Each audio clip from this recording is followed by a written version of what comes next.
This is the Above Average Podcast, and you are listening because you want an above average life.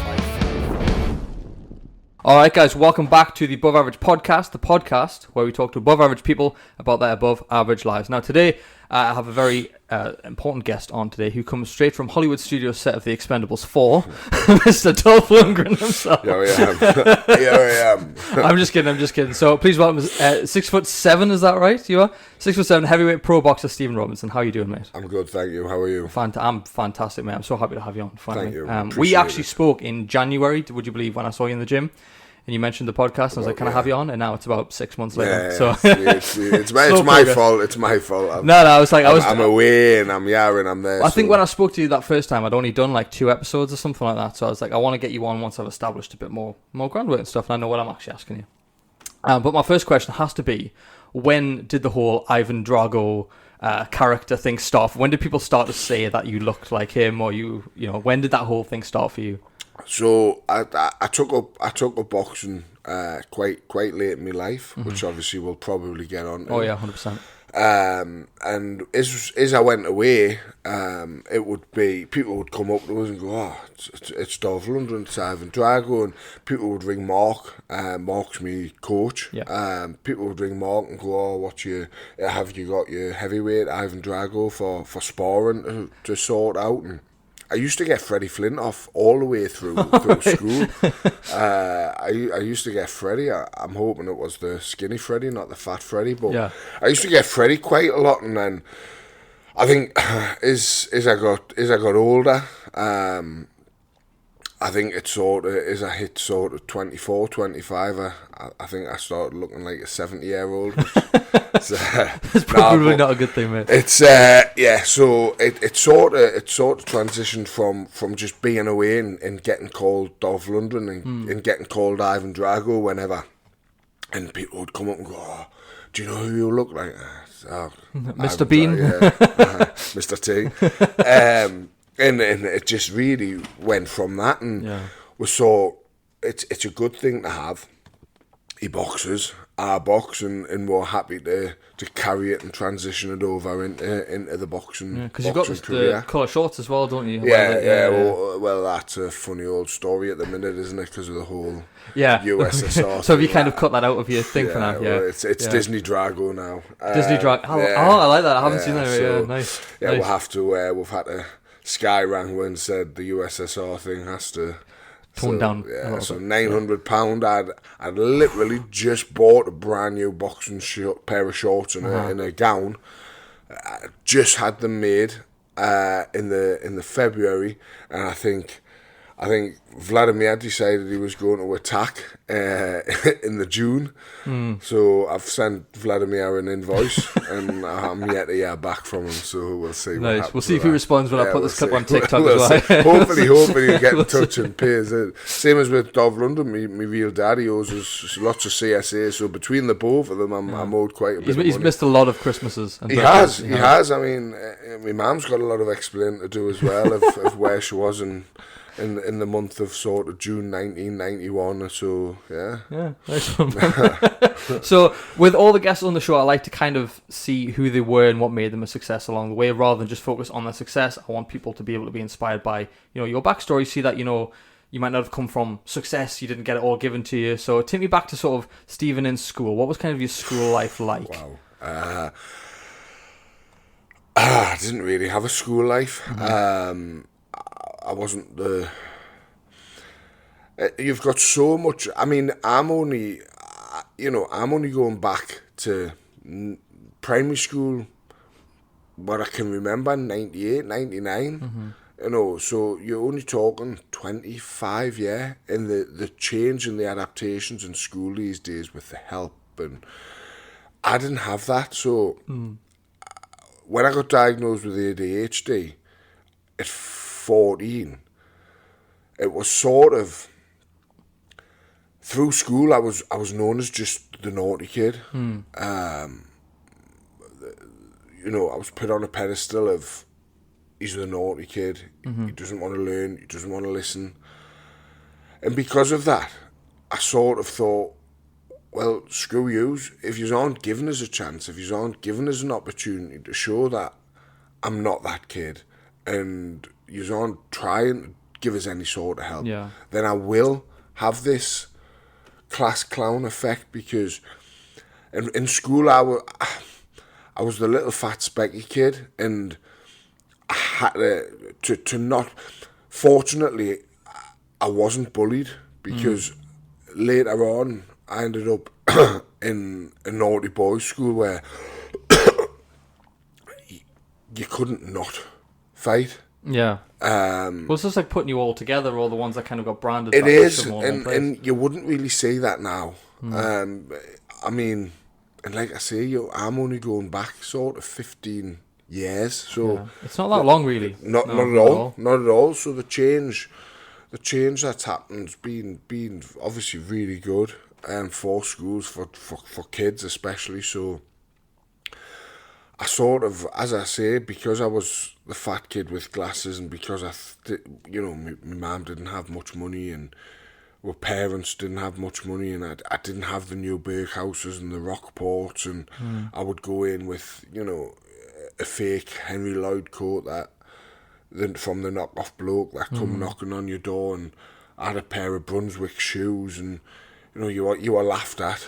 And as I say, I sort of thought, right, well, I have to be the class clown. I have to be funny. I have to be naughty to be liked. And as I say, way, way, way before I boxed, I was a tough kid. I was a hard kid, and that got us a long way in school. Yeah, so you didn't get bullied, but were you kind of like no one messed with you, kind of thing? No, people tried. People tried. Like I say, I was fat. I had glasses, and I didn't have the money to have the clothing ranges that was in fashion at the time. So people definitely tried, and it was either I fight these kids, otherwise I'm going to go 5 years of being bullied. Yeah. And school would have been a million times worse than it was. So it was, like I say, it was very cliche of you had to fight, but it was sort of, and once you've adapted a reputation in school, it goes a long way. Word gets around, and you sort of you get respected, which is ridiculous. But it's like being in the animal kingdom. There's a hierarchy. There's a hierarchy, and that's what school, and that's how life is in business, and that's how life starts, really. Yeah. You if you have to build this, you have to become tougher, the prime of the pack, and show that you're not willing to accept the bullies. And once you've done that, and that still even happens now. And I think it's unfortunate to say, but I haven't got kids, but I think if I did have kids and they were getting bullied, my first thing to say would be, you're gonna have to show these bullies that they have to stop. They have to, and the only way to do that, and you end up being the one that's told off. You end up being the one that's the bad person. And it's hard when you're a kid as well, because obviously I was skinny. I didn't have glasses yet, but I had bad eyesight. But I was the kind of skinny kid, weak. I got bullied, and I was always told, if you get bullied, go tell your teacher. But all that did was, you told on me, whack. You know what I mean? It doesn't. It's an endless cycle. Do you know what I mean? So like you said, it's the only way. But like a lot of schools don't want to say that. A lot of teachers don't want to say that, even though they know it's true. The only way they're going to stop the bullies is if they stand up to the bullies. But then they're encouraging school violence or whatever. It's like, it is a hard thing, like you said, to do. You've got to step up. It's a vicious circle, because, as you say, you as a parent and as a human, you from the Neanderthals, it's fight or flight. We've had to do it our whole life, and you can either run away from your problems and from the bullies, but in longevity could have a massive effect, a massive impact on you throughout your whole life. Yeah. You might hate school, not want to go to school, not stick in at school because you've been bullied, which doesn't give you the GCSEs you're expected, which doesn't get you into the college, which doesn't get you into the university, which doesn't get you the job that you're expected to get. And by being bullied for them 5 years can have such a long, and it's not just that, it's with suicide, with mental health on the rise, and for me, bullies are probably up there with the worst people in the world, especially when they proactively go out to bully somebody and they know what they're doing, especially now, because kids go home and they sit on TikTok, they sit on Instagram, they sit on Facebook, they sit on YouTube, and they see the effect that bullying has on people, but they still feel the need to go and do it. And as I say, some people do it because they want to be cool, they want to be, I run this school, and it's that alpha male thing where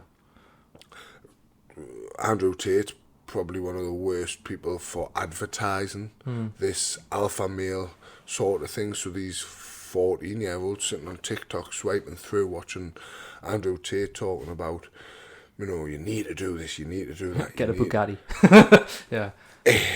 People want to live like that. Yeah. People think that that's what's coming to them. People don't realise, but when you leave school, it's a lot harder. It's a downhill spiral. The thing is that's the thing though. It's like, obviously, I think, have you ever heard of a guy called Simon Sinek? So he talks a lot about the instant gratification kind of world. Like now, kids are sort of they go even softer. Like you get medals for participating. Do you know what I mean? Like imagine if you came last at the bottom of your league, but they still gave you a medal, and it's like, no, because I want to be able to get to the top. I don't just want to be like, oh, well, I got a medal anyway. It's like, it's that sort of mentality that kind of ruins a lot of kids, and they get this expectation that, oh yeah, the Bugatti's waiting for us, or the hot trophy wife's waiting for us, or something like that. They're expecting this to come to them because of things like TikTok and things like Instagram, where they can see way more people's lives than any other time in history. Yeah. Like, someone can look at you and think, you don't put a foot wrong. You're a boxer, you're a pro, like, famous or whatever. People can look at you and say that, and it's like, but they need to listen to things like this, where it's not all sunshine and rainbows. Gold doesn't just fall out your arse. Do you know what I mean? It's like they need that reality check, and unfortunately, I don't think they're getting that.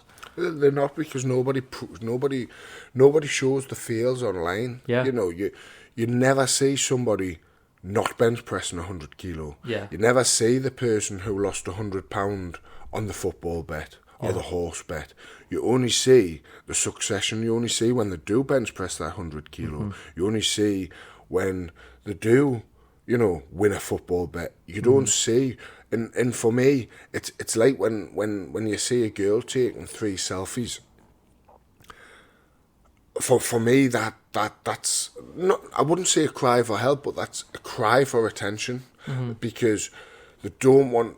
They're insecure about something. Yeah, it's validation, they want likes, isn't it? Of course it is. They want likes, they want validation, and it's the same as these people who only show succession, only show the football bet or the horse bet because they're probably £5,000 or £6,000 down over the 12 month, and that one win has give them that, that bit of sort of satisfaction of, wow, I've won something, and I'm going to put that out there because. You never beat the bookies, and as I say, we're in a world where everything is put on social media, and unfortunately, not enough fails are put on social media, not enough when you failed at life, but you never fail, you learn, and that's what annoys us. People think they failed because they haven't succeeded in something, but that's a lesson. To me, like, no matter what I've done, I've never failed. Yeah. And I'll never believe I've failed. I'll always take what I think could be classed as a failure as a lesson, and I'll learn from it. Amazing. Yeah, 100%. I 100% agree with you there. But in terms of after sort of the school life, I know you were a bit more of a party animal back then as well. You ended up working abroad and stuff. Like, how much can you expand on that time of your life? And where you were sort of mentally. Going back to the school days. It's funny because I was very, very fortunate that football took me away from a lot of things. Football for me was everything. I'd finish school, I'd go home, I'd take my uniform off, and I'd go to the bus stop, which was outside my house. I'd go and knock next door. Next door was a foster home. And they had constant influx of kids. I'd go there and I'd see who wanted a game of football, and then I'd go to the youth. I remember being 14, 15-year-old and being down the youth club, and you're probably classed as a nonce this day and age if you go and do that, because I'd be playing football with like 11, 12-year-olds, but that's all I wanted to do. Yeah. I didn't want to drink, didn't want to smoke, didn't want to try drugs. All I wanted to do was play football, and where I'm from, because I was very fortunate to have football, because had I not have had football, I know fine well I would have been... Everybody who I grew up around or with are either dead, unfortunately, or in prison, or on the streets, or are drug addicts. And I don't walk past anyone that I grew up with and, they're wearing a suit and say, oh, I've just had a promotion in me new job. I've just become HR manager. Unfortunately, I don't see that. Being from Bladen, the Bronx of Bladen that have now been knocked down, it was sort of make or break. You don't really leave. Yeah. And I was, as I say, all I wanted to do was play football. That was it. And you had that passion to keep you focused and away from those like distractions, I guess you would say. I don't know if it was passion or if it was just an obsession. Because you with ADHD and similar to OCD, you become obsessed with something. Yeah. And I think, which we'll get on to later, which obviously, as I said earlier, I took up boxing late, but I become obsessed with it, which has got us to where I am. And with football, it's sort of, at 16, I remember signing for Wrighton, and I was the youngest in the league at the time, the Northern League, and then I ended up in Hong Kong. In America.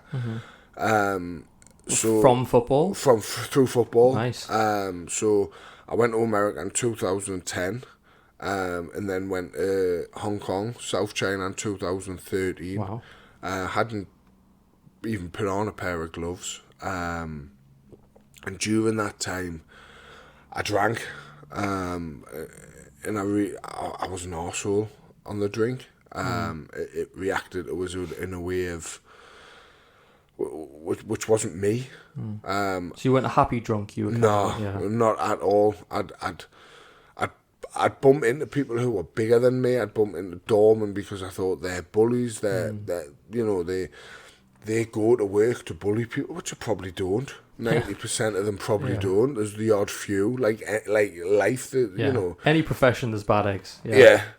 But in my head, I would get it in my head that they would be looking and targeting people, and it got to a point where I just, I said, I cannot do this anymore. And I remember being talking about bullies and how much I hate bullies. I remember being in Aspas, and I remember poor little Chinese guy sat playing poker at 5 o'clock in the morning.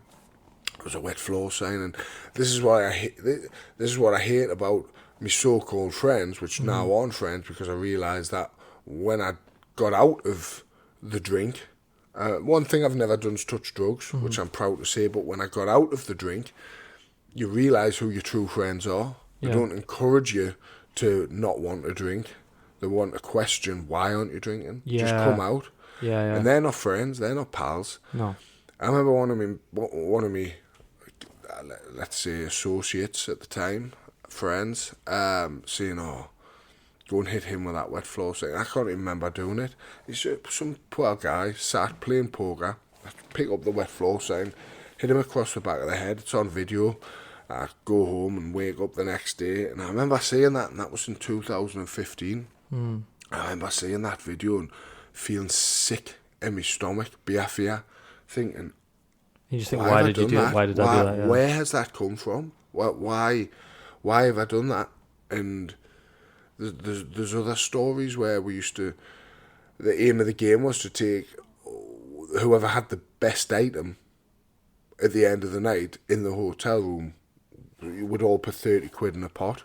If there was, say, 10 tenner with there's 300 quid, and whoever brought the best item home wins that 300 quid pot. And people would, they'd pinch something from a pub, like a sign, or they'd pinch a street sign. Just daft things like that, isn't it? Yeah. I remember walking home and seeing a homeless bloke with a dog. I took his dog. Wow. And get that back to the hotel. And at the time, I'm the funniest person in the room, and I've won the £300. And then as I went out looking to give him his dog back, he was gone. And I ended up having to go ring the RSPCA the next morning, take it to the RSPCA. That could have been that guy's life.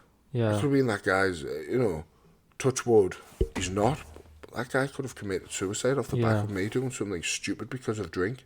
Did you ever follow that up, or whatever happened? I did, and it was fortunate. It was microchipped, and ended up when I got to the RSPCA, they got it organised and managed to get in touch with them. So, but that could have been a total different story and that was all due to me drinking and being encouraged, because I was the class clown in school.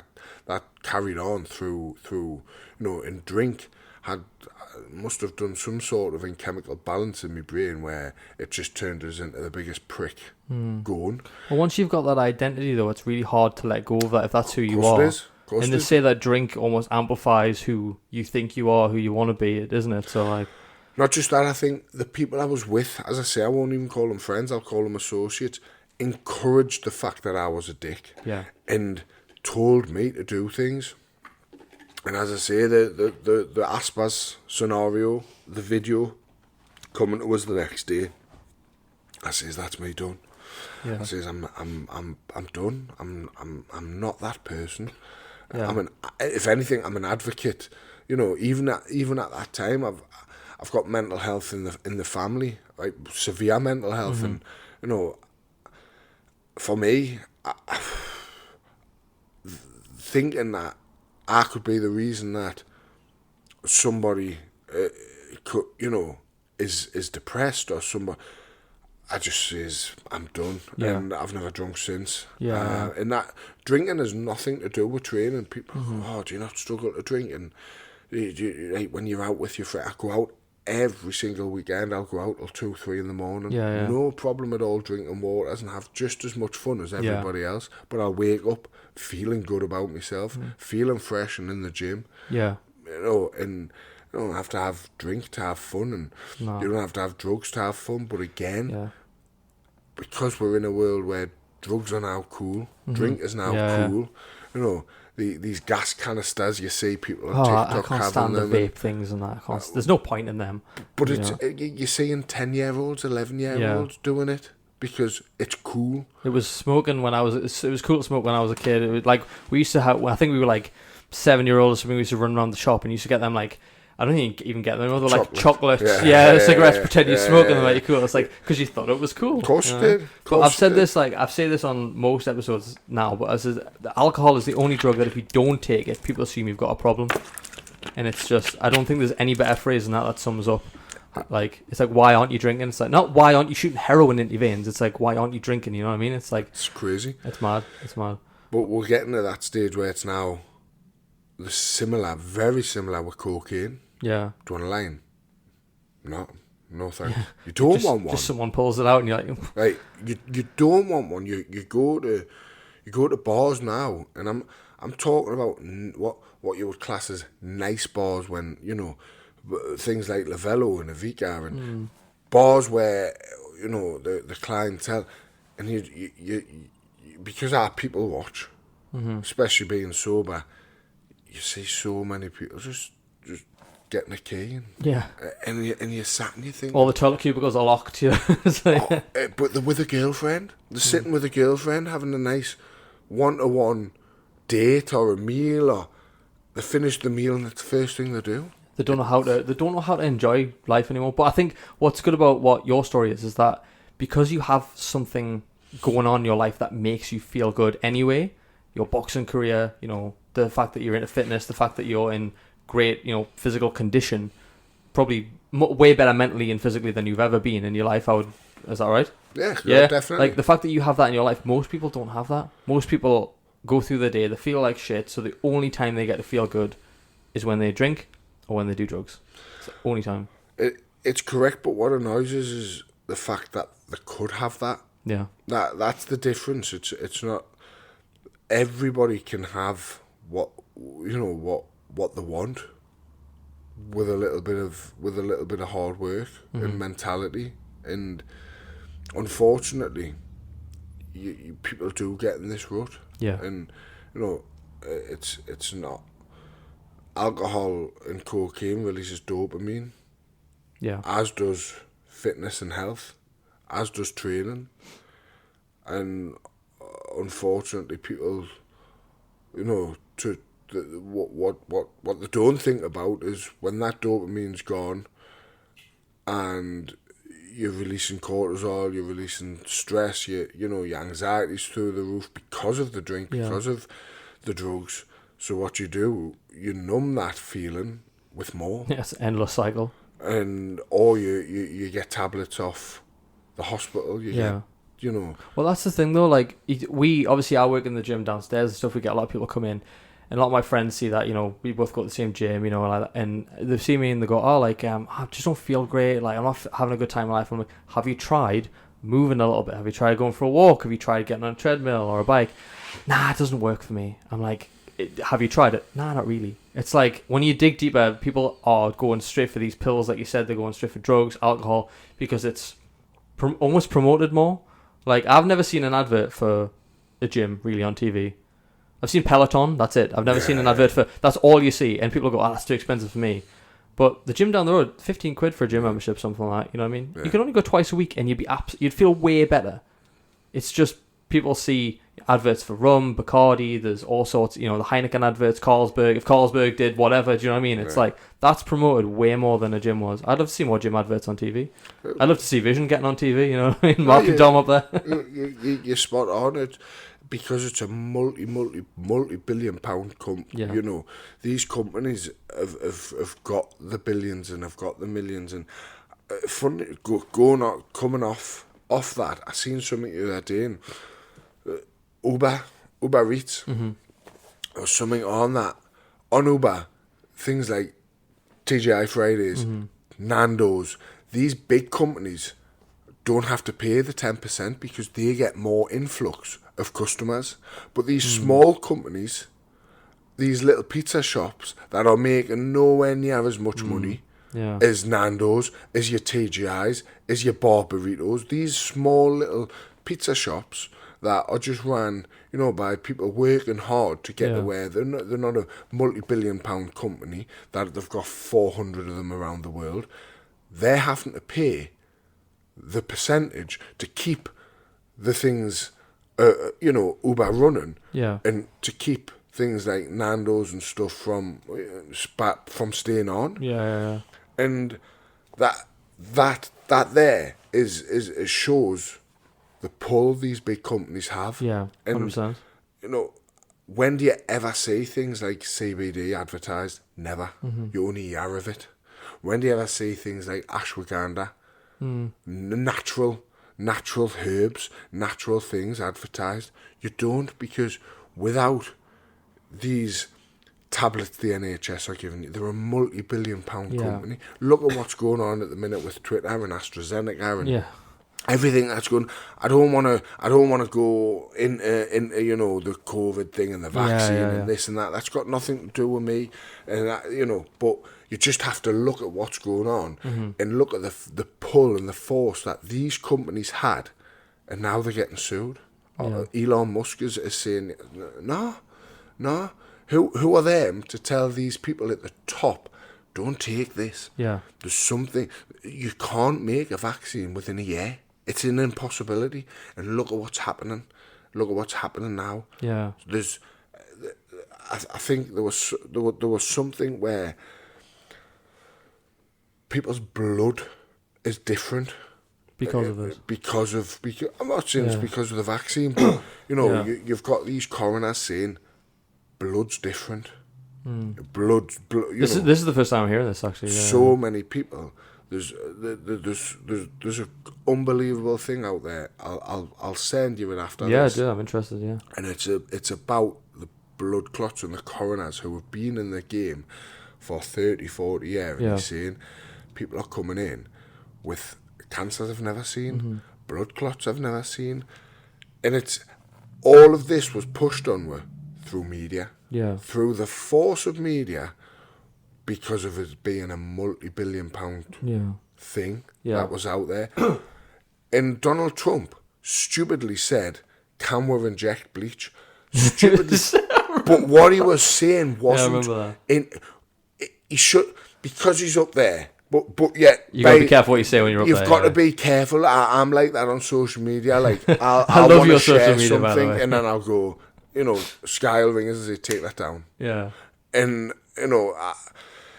some things I have to sit back and say, I'm not sharing that. Yeah. I can't share that, but I want to. Yeah.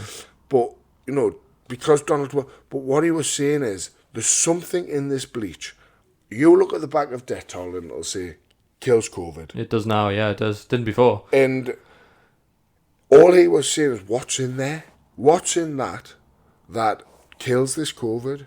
Can we not get that chemical out and inject it into somebody? And that was his point. But because he said that, because he was trying to, get rid of all these vaccinations and these multi-billion-pound companies that had put so much money into medicines and Pfizer and AstraZeneca, and the whole thing was just a mess from the beginning. To be fair, of course it was. The whole thing, yeah. Of course it was, but they had so much force and pull being the media, and there was no natural things advertised. There was no go and get your vitamin C, go on a walk, and yes, you may feel shit for 2-3 days. You've got COVID, you've got this flu. Yeah.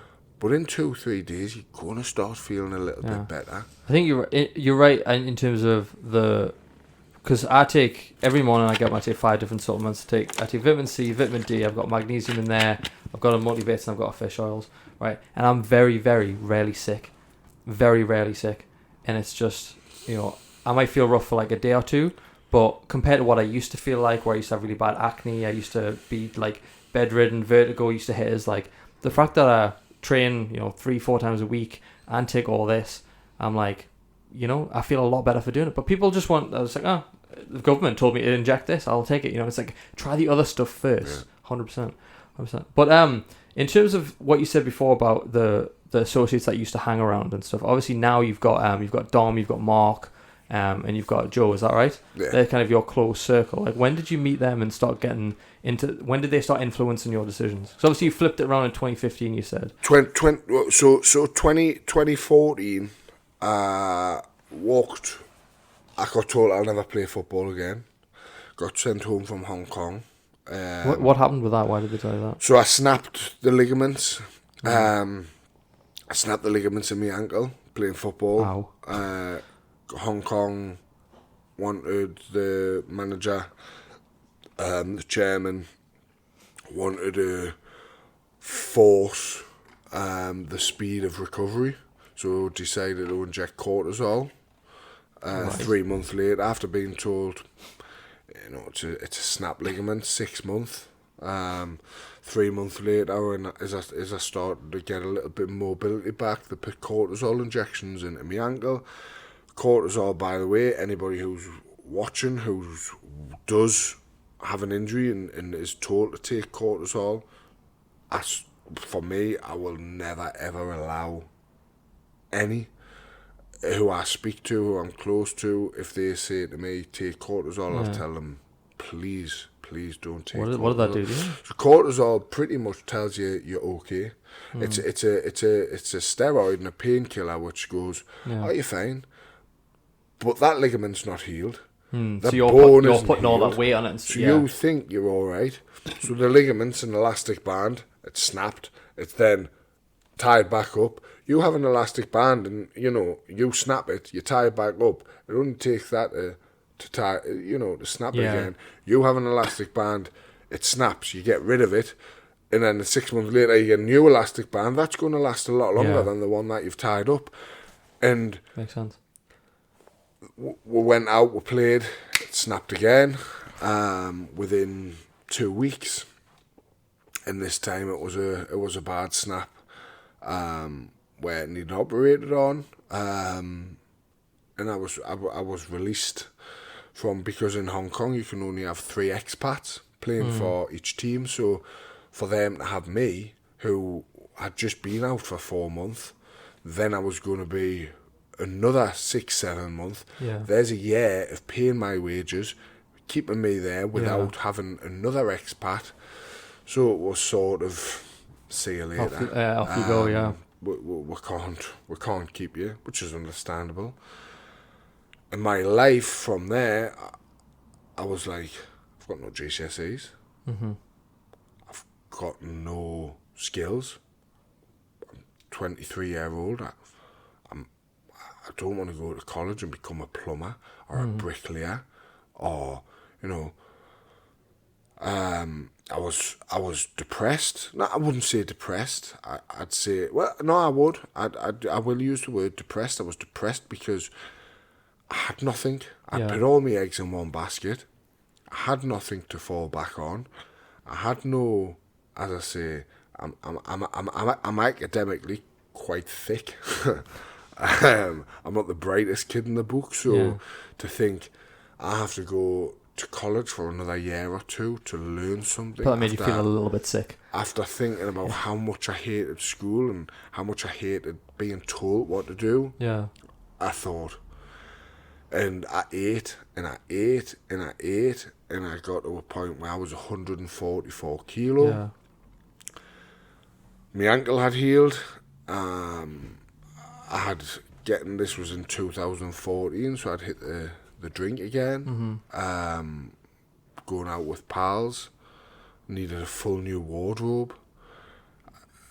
And like we said earlier, going back to what effects drink has on me, mentally and physically as well. Like you say, you feel like shit the full day. Your hair's falling out. You just feel, this is not from drink. Mine was.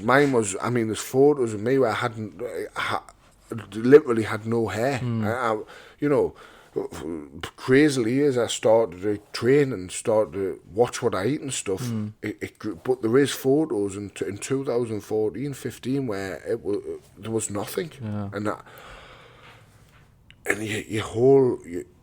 mentally and physically, you feel your life just gradually declining, and I didn't work.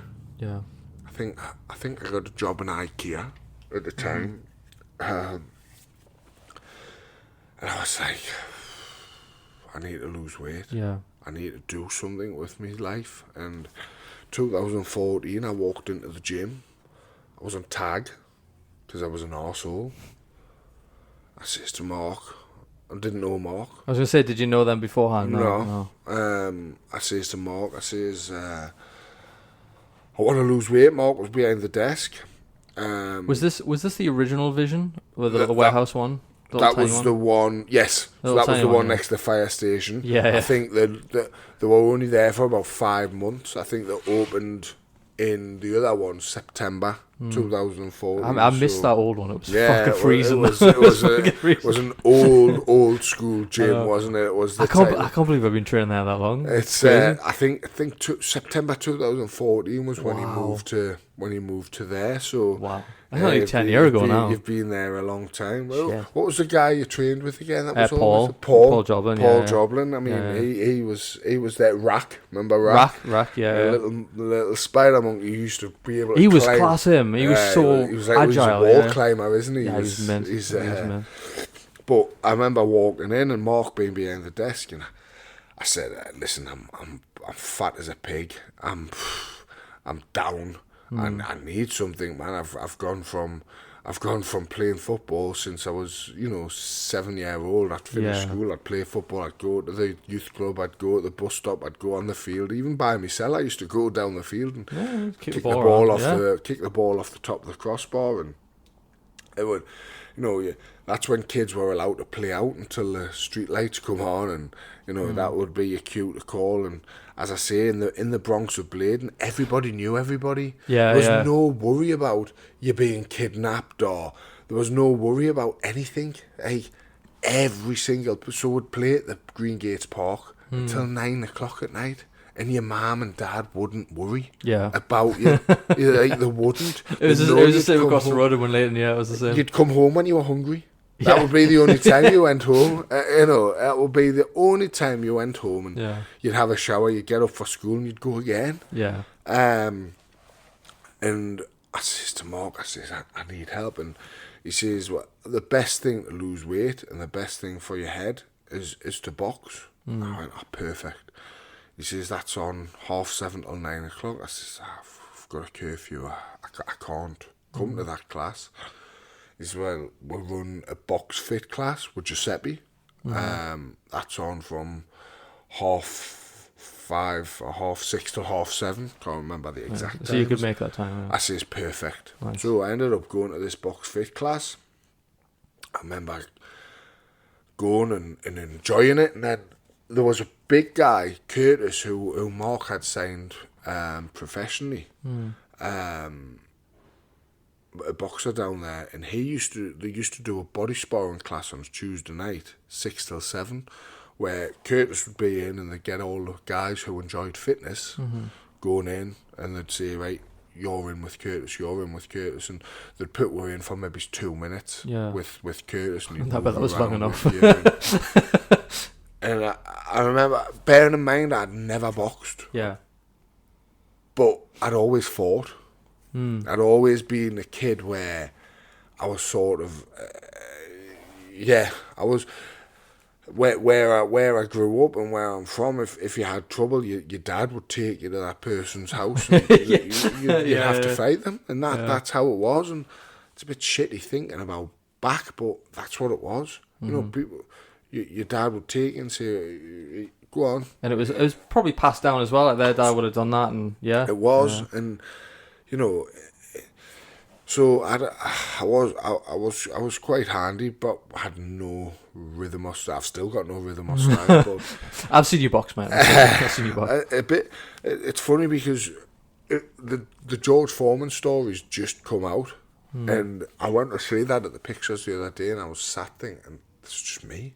Yeah. Like, everything about his story, he couldn't box for fun. He was just a tough kid. Yeah. He was abnormal in his time, of weight, of height, of style.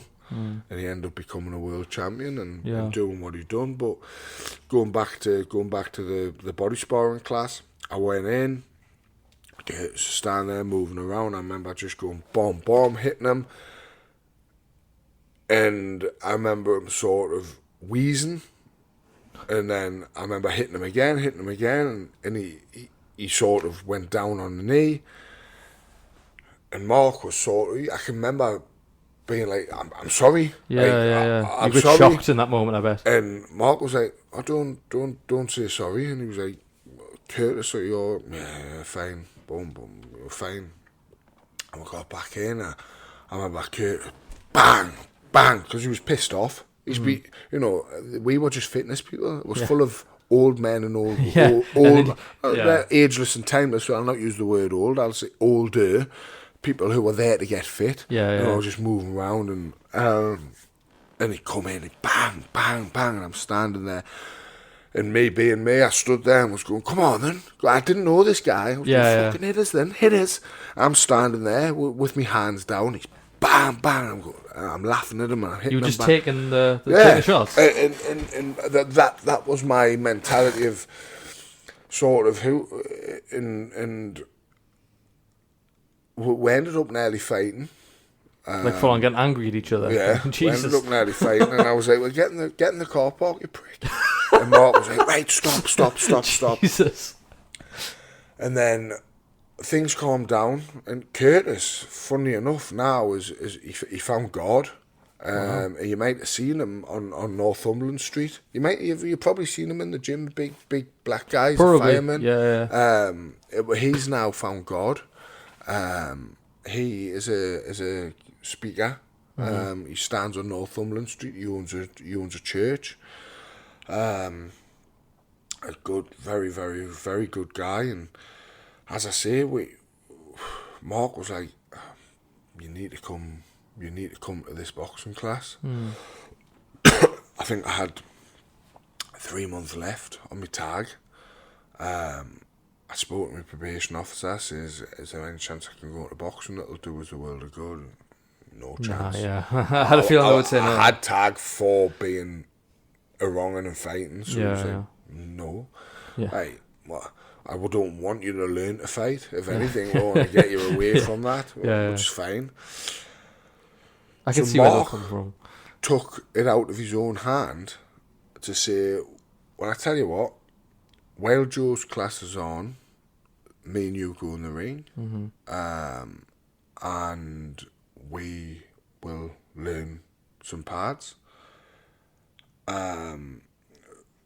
From 5:30 to 6:30 or 6 to 7, whenever, before the amateurs come in. Yeah. I says, okay. So I started learning some pads. 3 months later, my tag come off and he says, right, I want you to spar Curtis. So you can imagine Curtis is still pissed off from 4 months He's still earlier. got a grudge, yeah. He's got the grudge. I've never really seen him since. Mark's daughter took bad at the time, and I think the Tuesday classes stopped, so the body sparring classes stopped. So I'd been going on the pads with him twice a week. And he says, right, I'm going to put you in sparring with Curtis. I'm still 138 kilos, still drinking, still fat. Still enjoying myself, just going down there and trying to throwing your fists about better my life. Still working in a job where I hated.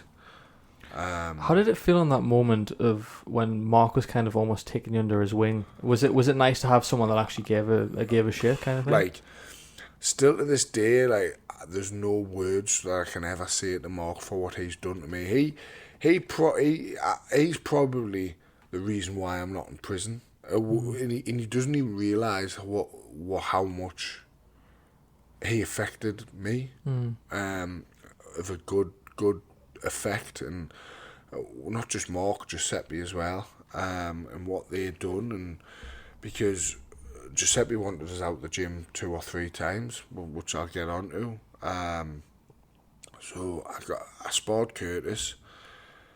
He come out, and this guy's a professional. I'd only laced a pair of gloves 5 months earlier, and being in a class, just doing push-ups, squats and jumps, and doing 4 shots on a bag, and like an aerobic style boxing with the odd body sparring class. And I goes in, and I remember Mark says, right, we're going to be sparring 4-2s.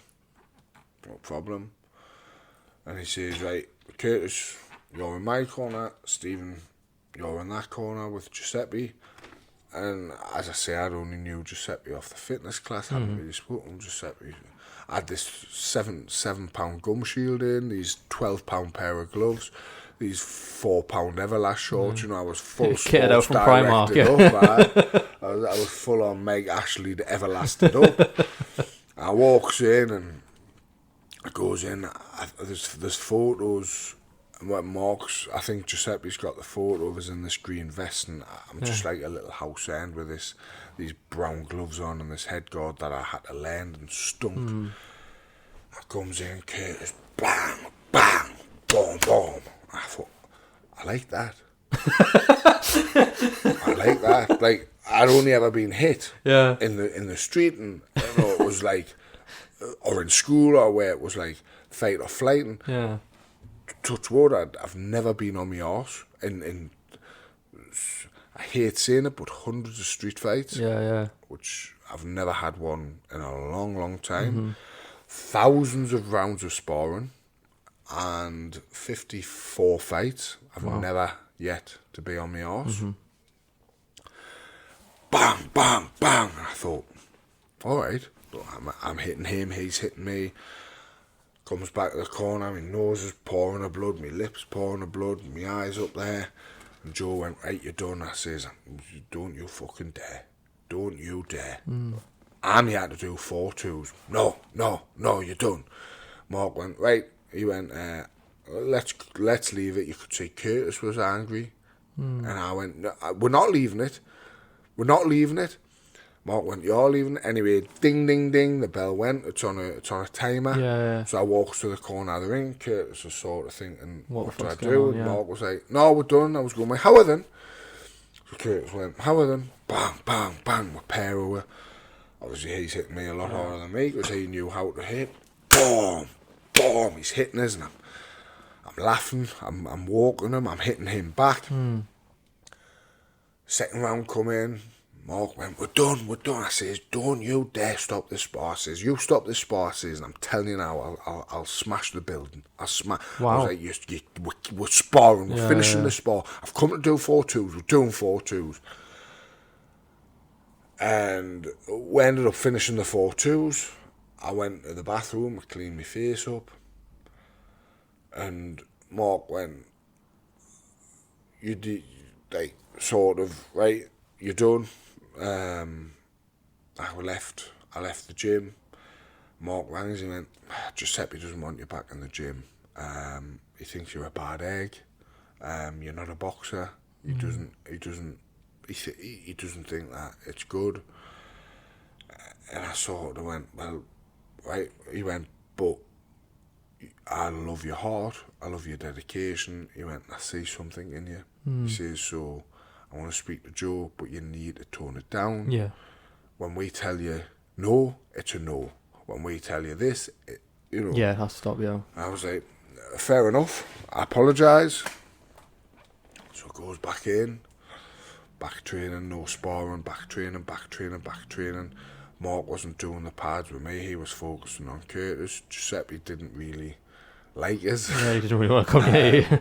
So I wasn't getting pads. I thought, and it was like, for me, as I say, I didn't realise what boxing was about. I didn't realise that you had to learn before you get put on the pads. And I had gone 3 months just doing boxercise and then being on pads with Mark. So I just assumed that, because these kids were getting pads and I wasn't, I thought, well, why? Why not me? And this was February 2014 at the time.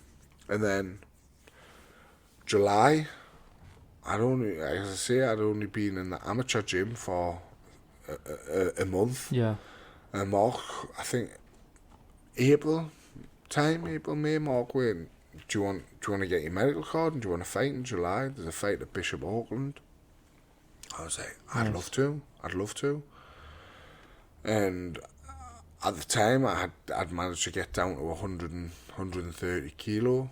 Lost my job at IKEA. Got sacked for hitting somebody at the Christmas party. What, because of the drink? Or because of the drink. Yeah. Wasn't with a wet floor sign this time, no? No, not with a wet floor sign. With my head, actually. Oh.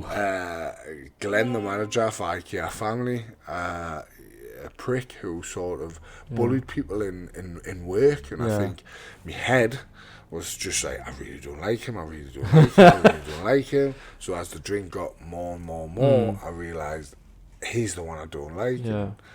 Without the drink, did you have would you say you had an anger issue at all? Definitely not. No. Definitely it's not. Just as soon as... I definitely had an anger issue. I seen a psychologist and stuff as a kid. Yeah, I definitely had an anger issue, but I never bullied. I never sort of, You were just a loose cannon, really, especially in the boxing ring. I just, I think, as I say, had I not have played football and just sat in the house, sitting playing Crash Bandicoot on my PlayStation 1, that probably would have caused us to have anger issues. And oh, believe me, I have anger issues when I play Crash Bandicoot. It's fuck that game. Very frustrating. I think you got it free on PS Plus, and I downloaded it the other week. And I thought, did you have that this PTSD? is exactly why I hated this. That and Gecko.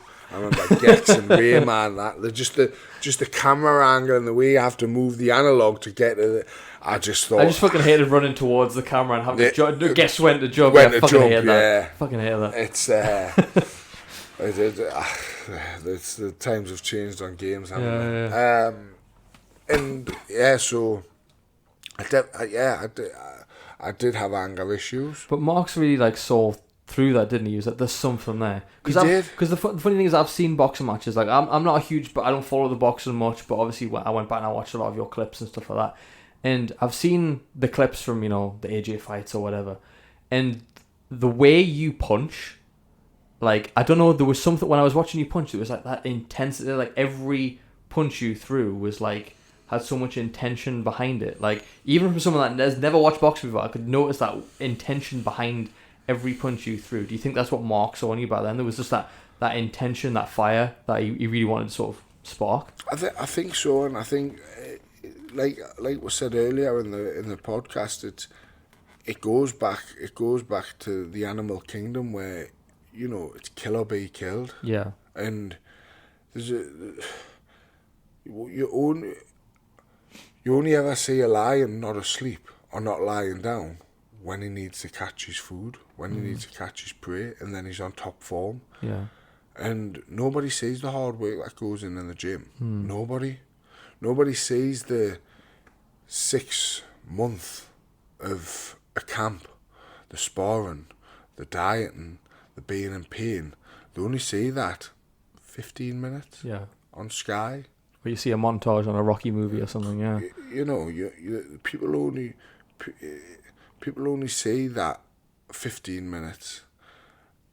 And boxing's probably the worst sport in the world for keyboard critics who will sit and they'll talk. They don't realise what goes. It's the loneliest sport in the world. You can't drink, you can't go out with your friends, you miss holidays with your girlfriend, you miss stag do's with your pals, you miss this, you miss that. There's nothing more lonely than boxing, nothing. And there's thousands of things out there about it. You go on YouTube and you type in, or you go on Google and type in loneliest sport in the world, and there's thousands of photos of boxers just sitting there with quotes, and it's well known. It's a hard sport to be in, but yet people only see that 15 minutes, which goes back to people only posting the highlight reel. Yeah, the highlights. They never see the behind the scenes. They never see the not. For instance, I'm on a stag do on the 24th of June, fully paid for.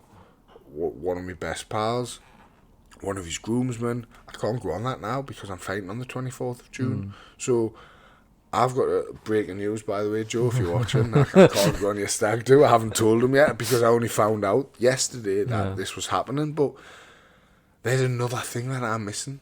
Now, I could have said to Mark, no, I'm not. Yeah.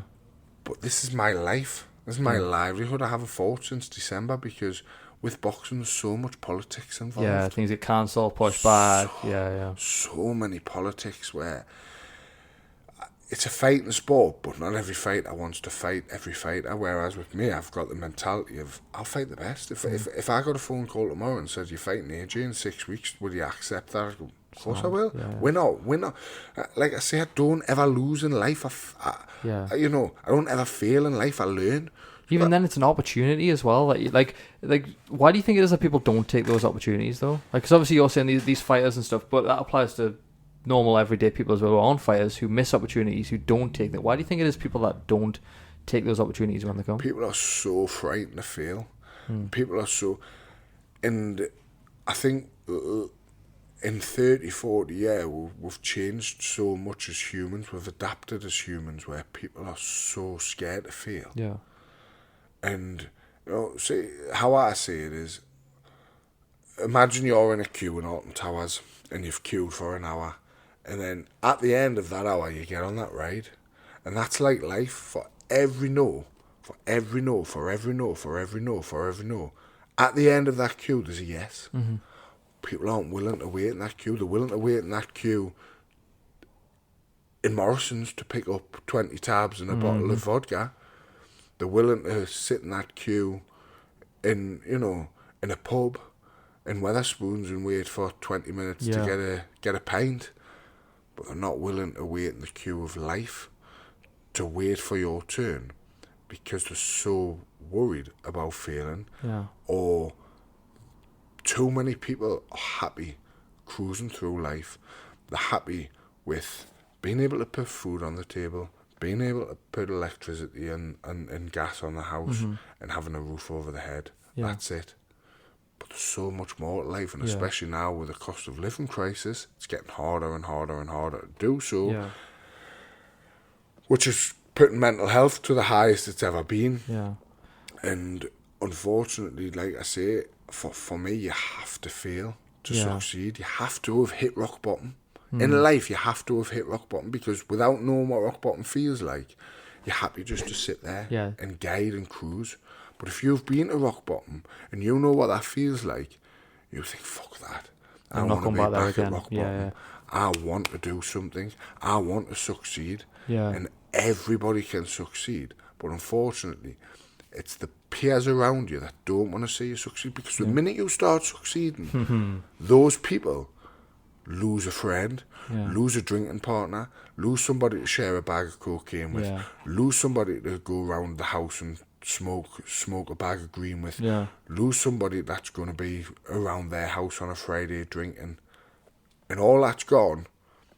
And they don't want to see you succeed because they want to see you on the wavelength that they're on. They want to, because your success reminds them of what they're not doing, of their not failings, but their inability to act on anything. It's 100% true. Like, I used to hang around with my friends from school. We used to go Wetherspoons all the time. The Harry Clasper up in Wickham, we used to go there all the time. Gradually, they're not my friend on Facebook anymore. They removed me because I would put, all the stuff that I post, and I would start videos and stuff like that. As soon as I was getting some traction and I wasn't hanging out anymore because I've got to do a video this day or I've got a podcast this day, it's like, they didn't want to know anymore. And, I'm happy with people being content with the bare minimum. I have nothing against people who 100% want to have a kid. Like me and Stephen aren't bashing people who want to have a kid, have a house, and that's their life. That's fine. But for a lot of people, like I saw this quote the other day, and it was, a ship is safe in the harbour, but that's not what a ship's meant to be for. And it's, I was like, it's 100% true. Like, it's pointless having something so pristine and perfect and never getting any battle scars, never seeing what you're capable of, never pushing your body to any other limits. Like, I used to do, I used to want to be really fit. I used to do that, the classic Roger Bannister, the 4-minute mile thing. I used to want to do that. I never actually managed to do it, but I got in such a shape where, I remember, I think it was Rack actually came in the toilets of the old Vision while I was like throwing up from the rowing machine because I wanted to push myself so much. And it's like, people, I feel sorry for people who've never got to the stage where they've nearly been sick from exercise, or they've been so sore from leg day, or from sparring that they can't move the arm, or they can't walk properly. Do you know what I mean? I feel sad for people who aren't willing to put any effort into their potential. I don't know how you feel about that. But you've just hit the nail on the head. You didn't succeed that 4-minute mile, but you tried, and that's the main thing. You didn't fail. You didn't reach your potential of that 4-minute mile, but you tried, and you tried, and you tried, and you pushed. And because you didn't succeed, you didn't stop doing what you wanted to do. You changed your thought and went on to something else. And, in life, you're never gonna, you're not gonna succeed in everything. Yeah. You're not. And it goes back to, you've got two choices in life. You don't succeed or you succeed, or you don't try or you try. There's only two choices. Yeah. And it's up to you. But people overcomplicate that as well. They think, oh, well, I can't do this, but I could do that. But do I bother doing this? Do I think of this? That's the thing. I mean, do I bother? Yeah, exactly. That's the thing. People don't want to bother. It's almost laziness. Happy. It is, but at the same time, the comfortability. Yeah. The word, they do get comfortable in what they're doing, and they're not.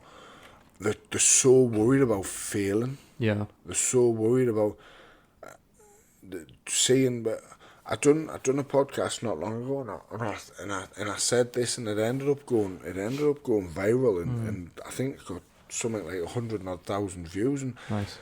I didn't. This quote isn't something I've seen, or it's genuine. Where I said, imagine hell not being hell. Imagine hell not being, the flames, the devil, down, and, you don't go to heaven, you go to hell, and it's the worst thing in the world. But imagine hell being that when you die, your soul, or whatever it may be, and whoever it may be, passes you a piece of paper and says, were you content with your life? Well, sort of, or no. There's a piece of paper, read it, because that's where you could have been. That's what you could have done. That's the person you could have been had you have chased your dreams, had you have just getting out that comfort zone. That's where you could have ended up. 100%. And hell is living with that piece of paper going, fucking hell, I could have been that. I could have done that. But I didn't, because I was too happy just cruising. Yeah. And it's what people think of you as well. People's opinions hold you back. What's my parents going to think? What's my friends going to think? You know what I mean? And yeah, have you ever seen? We watched it last night. Good Will Hunting. Have you ever seen that? Amazing film. Yeah. If you haven't seen that, by the way, if you're listening, go watch it because it's incredible. I only saw it for the first time last night. I knew what it was about, but seeing it last night, where he's a genius, but he wants to stay with his friends. He wants to be comfortable and not be really. He doesn't want to be close to anyone. Like, he tells his the girlfriend that really loves him, and he's like, I don't love you. Like, I'm running away from it. He's worried. He's worried about making 100%. that commitment. And it's funny because talking about TikTok and stuff, that guy who's the train spotter he's amazing. Well, during COVID, if you watch his story, he got bullied for being a train spotter, loving trains, and he hit the gym. He got all his hair shaved off. He becomes someone he wasn't, and he ended up getting a job and getting Burberry clothes and Rockport and Stone Island clothes, and he said he done all this and he hit the gym, and there's photos of him. He told his story on the One Show or one of these programs. You when you finish the podcast, or anyone who's watching should go and watch it. I can't remember his name. It's Francis something. He's got like Bourgeois, something like that. But he changed his whole life to be someone he didn't want to be because of bullies, because he felt that he had to. And then COVID hit, and he just went, nah, this isn't me. He grew his hair and he found his love for trains again. And people, this is the thing with social media, people are coming out and going, he's fake, he's not this, he doesn't really.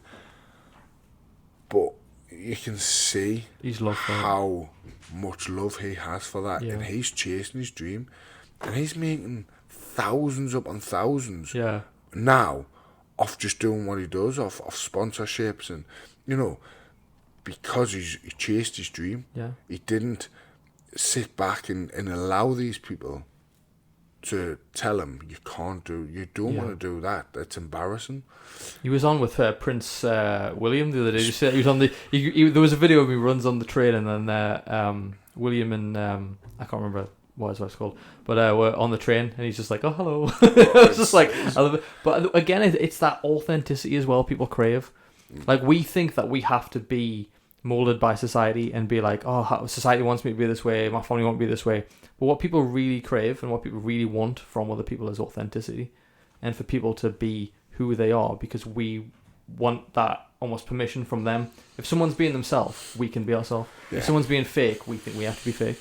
It's entirely it's like a mirror almost. It is, and it's hard because with social media and with all these programs like Love Island and Made in Chelsea and The Only Way Is Essex and Geordie Shore, and all these programs make out that you have to be a size 8, you have to have 32 double D fake boobs, you have to have fake teeth, you have to have luscious long hair if you're a male, you have to have abs.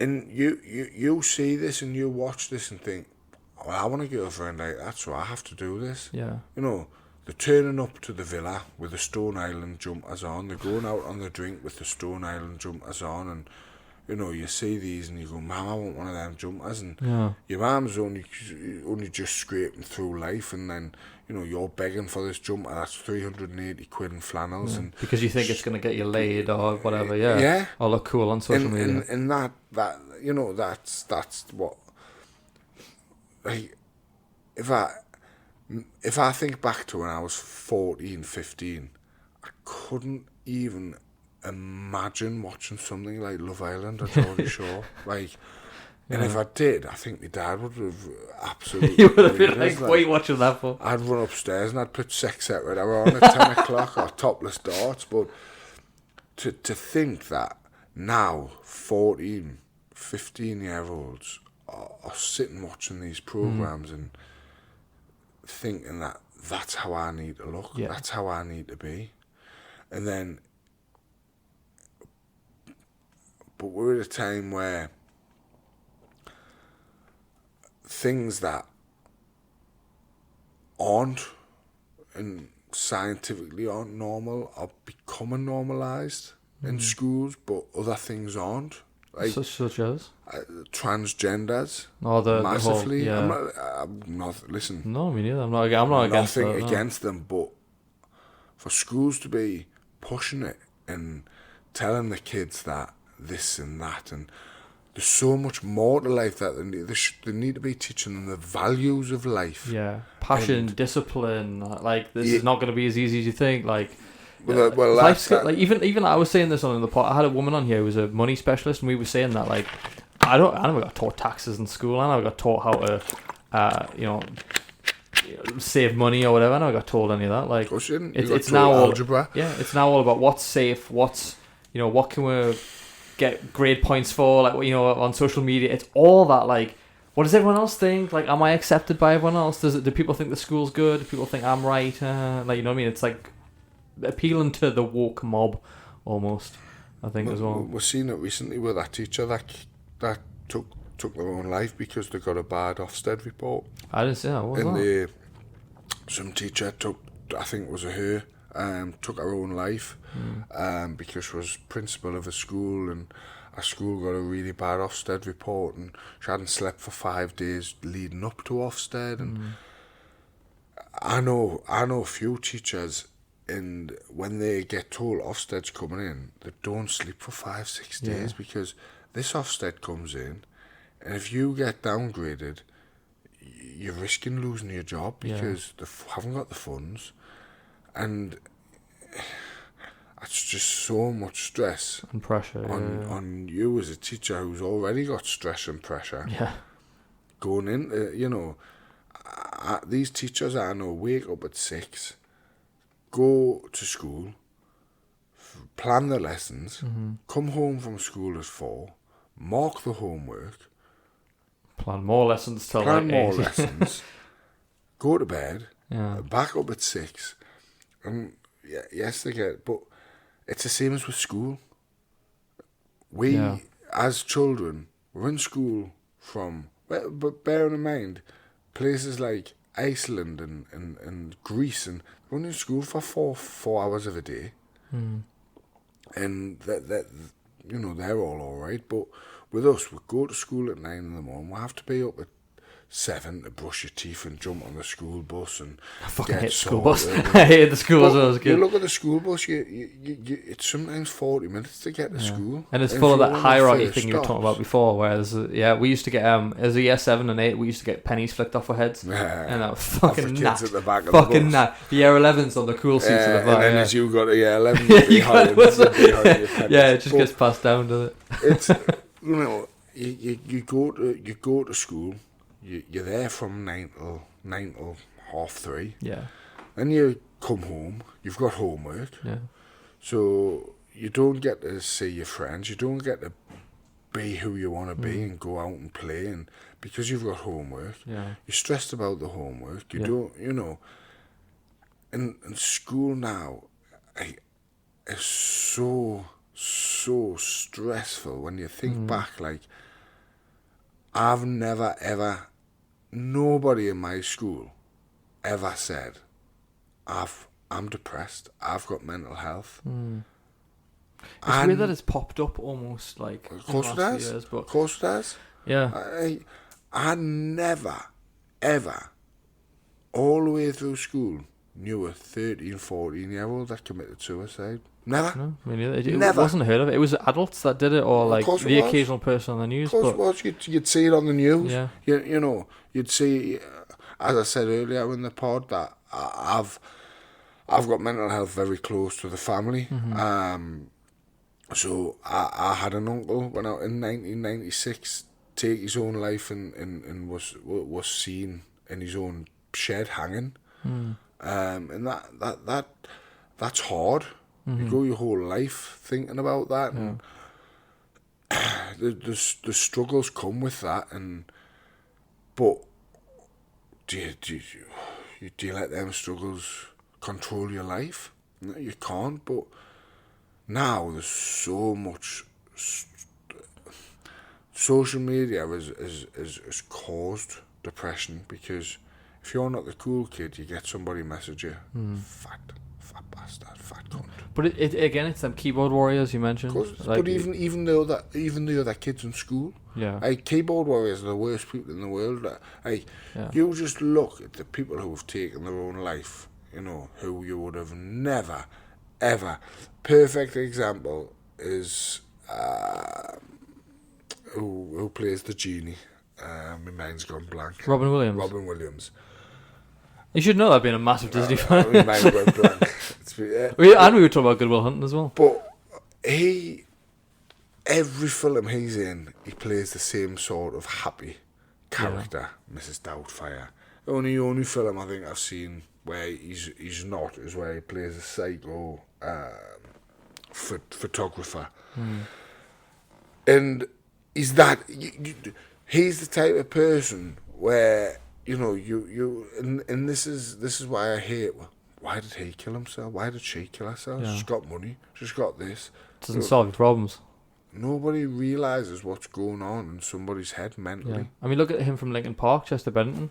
He had a wife, kids. Of course. He was one of the most famous musicians of 21st century. Yeah. Linkin Park. Everyone knows who Linkin Park is. Everyone knows Numb. He just I think he had only just done Leeds Festival, one of the festivals, and if you go back and look, I can remember the passion he put in that song, Numb, and I remember people, these theorists, conspiracy theorists, saying that he knew then he was going to, because he sang that it was in his head never before, and he's you look at the likes of Caroline Flack and that was despicable. People, that especially the papers, the way the papers, and the same paper. Poor Caroline Flack takes her own life.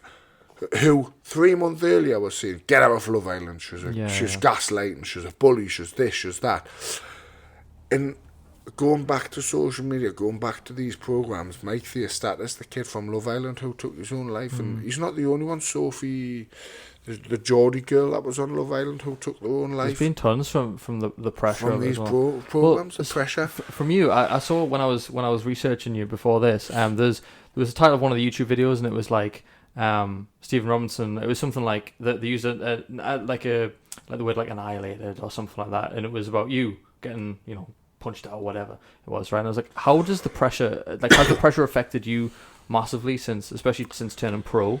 Like when you turned pro and you got on that ring for the first time, how did it feel, the pressure difference between doing the amateur fights?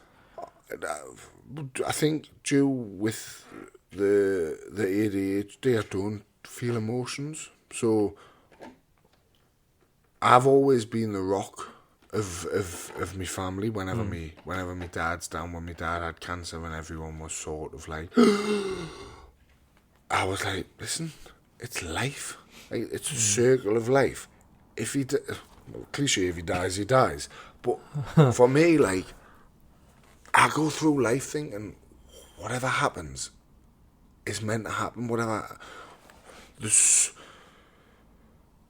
so many people worse off. Like I say, I'm 47 months because of the politics of boxing now. I could have let that really, really, really get to me. That's my income. That's my life. Yeah. I put all my eggs in one basket. As I said earlier, I've got no GCSEs or anything. But I tell you what I do. I wake up every day healthy. I wake up every day with people around us who love us. Mm-hmm. I get to breathe. I get to hear. I get to see. I get to taste. I've got all my faculties. Mm-hmm. And I've got a house and a roof over my head.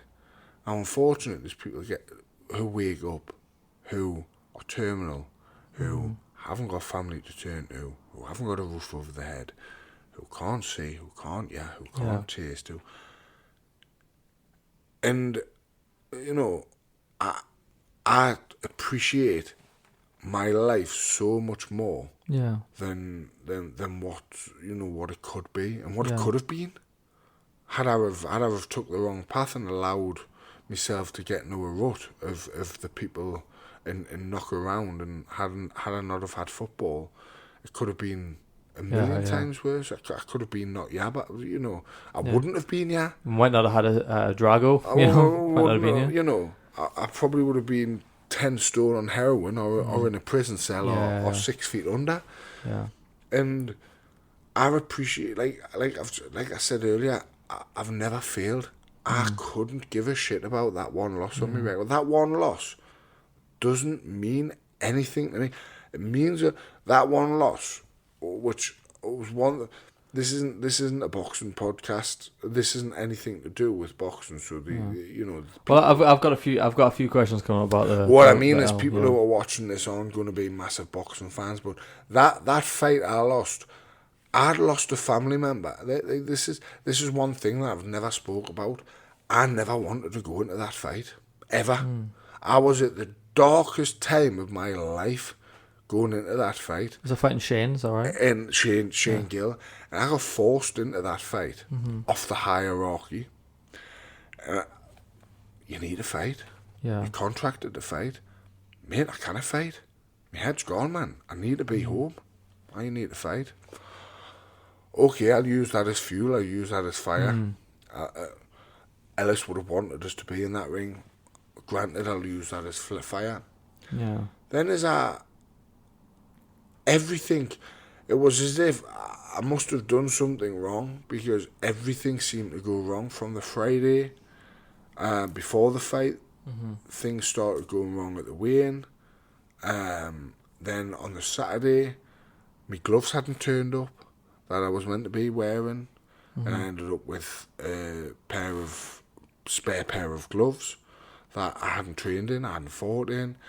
Then they said, we're going to change your ring walk music. I went, don't you fucking dare change my ring walk music. That ring walk music That's what gets you fired up. Dedicated to Ellis. After I found out that Ellis had passed away, me and Ellis had literally just been on the phone to each other singing Bare Necessities 2 days earlier. On the Tuesday when I went down to Cardiff, me and him were on FaceTime. He was drinking, him and his girlfriend, and was singing the Bare Necessities. And his funeral song was a song from Dappy. So it was a song from Dappy talking about mental health that then transitioned into Bare Necessities with a DJ sorted, and I was like, don't you dare change my ring walk. Yeah. If you go back to that fight and watch my ring walk, they play some Russian daft national anthem, I think the USSR national anthem. I'm standing, I turn to Mark and I go, I'm not fucking walking. I'll never forget.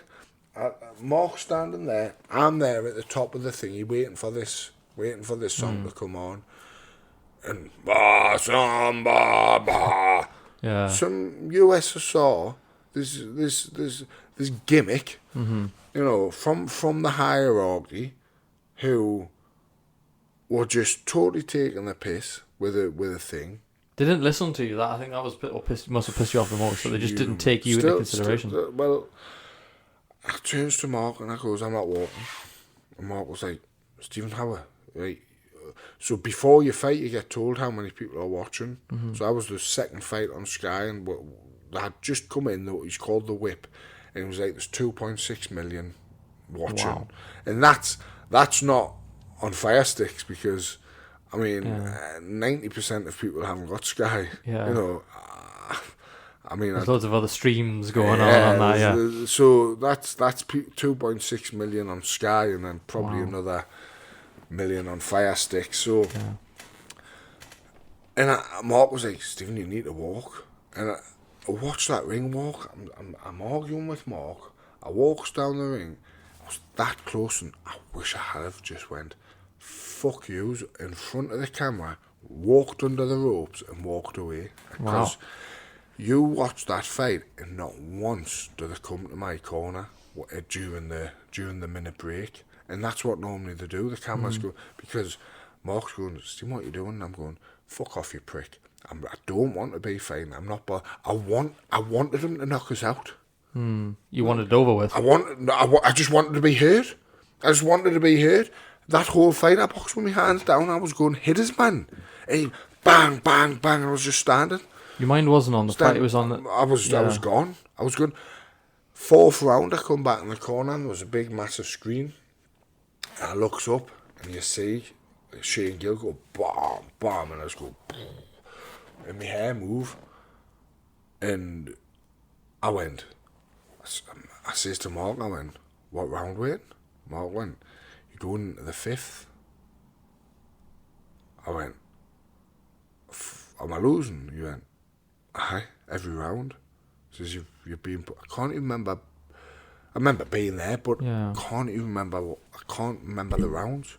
Yeah. And I went, "Fucking hell." He went, "You need to knock him out." And you watch the fifth and the sixth round. That's when I started actually boxing. You kind of came back round. That's when I come back round, and but no, I was never ever asked about losing, which is why I then from that I knew what I had to do, and I beat the next up and coming. Yeah. Tyson Fury had him sign. Nick Campbell, who was a Scottish heavyweight champion, he had the belt, and Tyson Fury said he's the best thing since sliced bread, and he signed him up, and Sky had him signed, and I says to Sky, right, I want the hardest test I can get. And in boxing, you, as I said earlier, there's politics. You've got the British Boxing Board who has to accept every fight. So there's no way would they let me fight Anthony Joshua. It doesn't work like that. Do you know what I mean? You've almost got to work you up a little bit. Yeah. So as I was saying earlier, if someone rang me and said you're fighting Anthony Joshua, it wouldn't happen. But if it did, you'd be like, "Fuck yeah!" Of course I would. Of course I would. But so the hardest fight I could have at the time was Nick Campbell, 6-0, 6 knockouts. This big thing. Yeah. And Sky rang us and says, "Do you want the Nick Campbell?" I says, "Absolutely yes." 100%, because I know my worth. I know what was going on in that fight. Yeah. Sky know what was going on in that fight. And I knew fine well going into the Campbell fight that I was going to win, because I knew that was 20% of me. And that loss, as I say, it's a lesson. Yeah. Well, you posted on social media afterwards. You made a video and you had a little post about it, and then you disappeared for a little bit. You took some time off, didn't you, after that? Like, obviously, you mentioned in the video you were saying for the people that supported you. Like, did you feel bad for the people that had came to watch you fight or tuning in to see you fight? Did you feel bad that you almost, not through the match, but that you maybe let them down a little bit? Or? I think, yeah. And another thing is because, no, I've never once spoke about it, and I never will. I'll never go on these channels, and I could have said on Sky Sports, they made me fight, they done this, I didn't want to. But I've never done that, because I'm as humble in victory as I am in defeat. Shane Gill didn't know what was going on. All Shane Gill had to do was come, put on a performance and win, and he did. Yeah. You even said that as well. You said he was a good fight, he put up a good show. Like, you didn't slag him off or anything. I say, fuck this guy. Like, nah. But you Google where's Shane Gill now, he's got a blood clot. You'll never box again. So that shows how hard I hit, that the guy will never box again after the back of boxing me. He failed a brain scan, and he'll never ever box again. And it's a shame. It's an awful. Does it sport you're in? Throws you back to obviously when you snap your hamstring or whatever.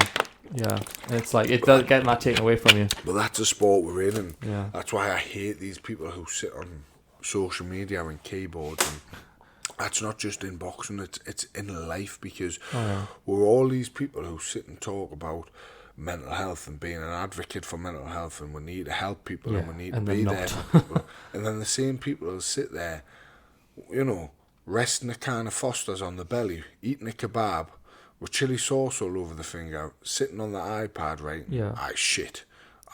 You should have done this, you should have done that. Listen, you go to the gym, like I say, these people, as I said earlier, when somebody only shows the succession, when somebody's sitting, I got asked a question, do you want to find these trolls, and do you want to fight them, do you want to hit them, do you want to hurt them? And I says the opposite.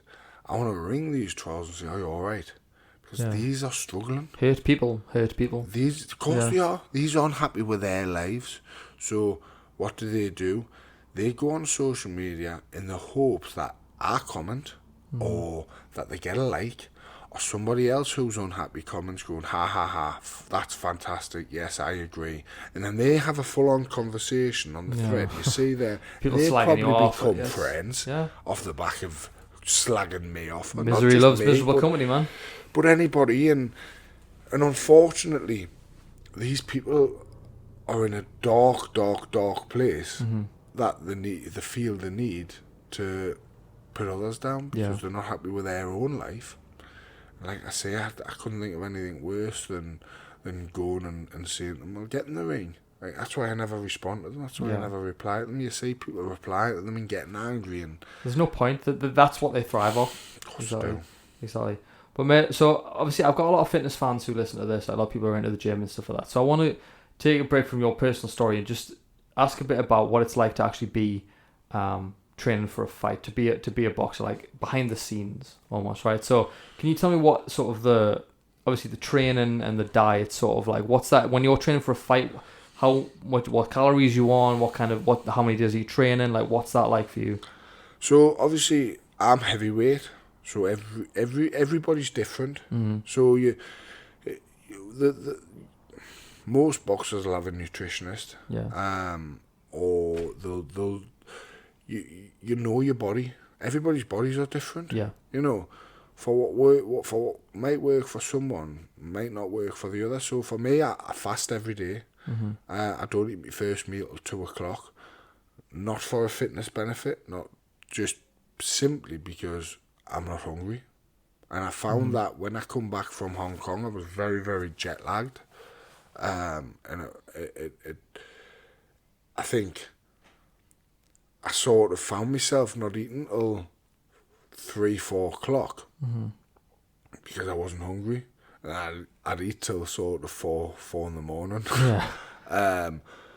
But then as the jet lag become normal and I sorted myself out, which is probably one of the reasons why I went up to 140 odd kilo. I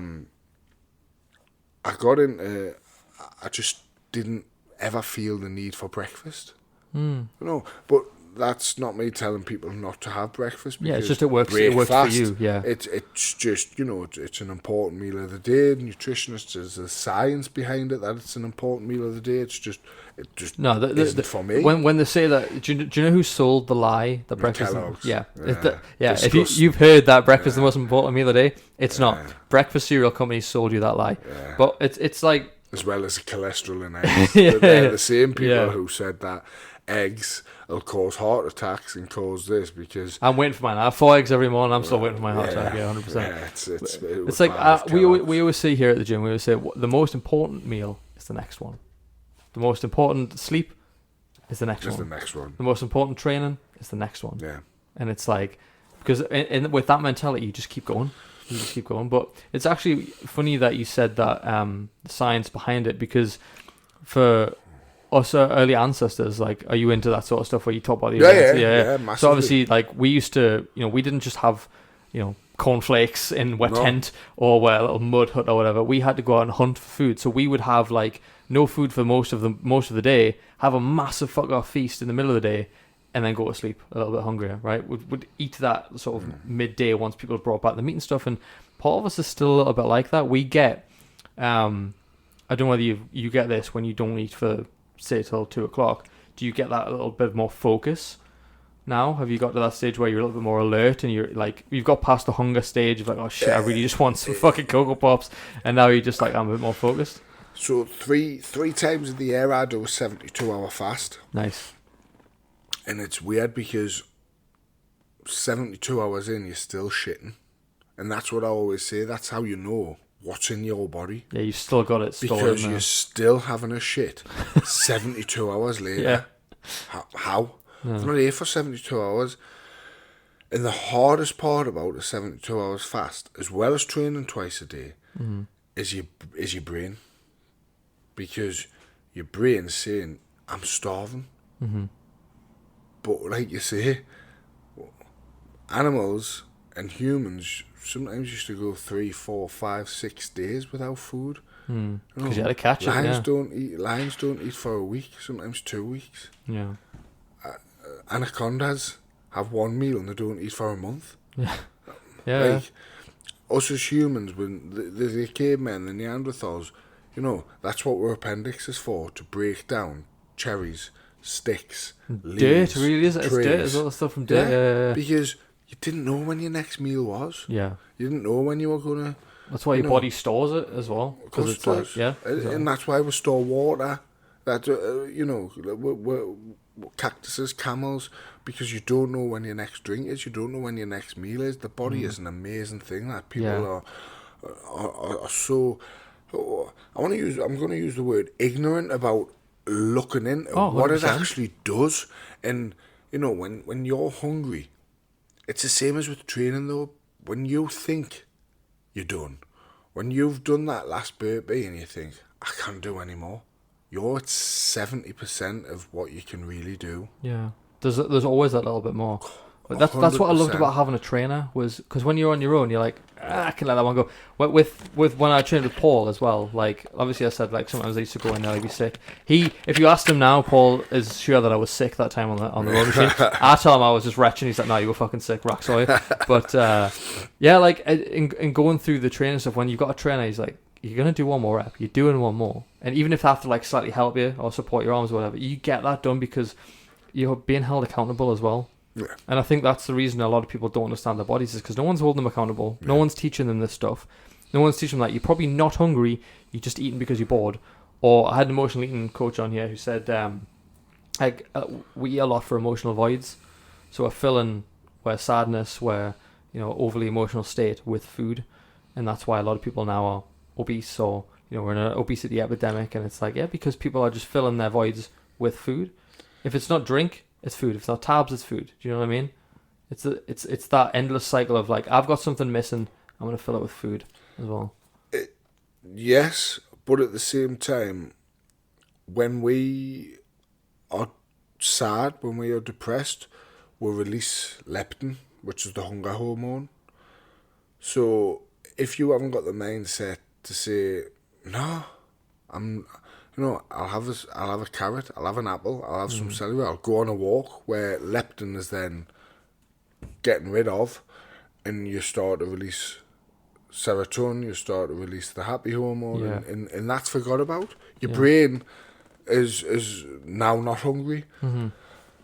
But as I said earlier, we're ignorant to listen and to learn about the body. And for me, nutrition in a human body, you can never learn. Yeah. Because there's so many different people, so many different theories, so many different scientists. Like the people you've had on here, there'll be other people watching that going, they're talking shit. Right, yeah. It's you post a fitness video saying, oh yeah, eat this, train like this. Someone's going, no, you're wrong. Oh, of course. Like we made a video, because I do a lot of the editing here. We made a video of Luke, the guy that I work with. He eats almond butter for the calories, right?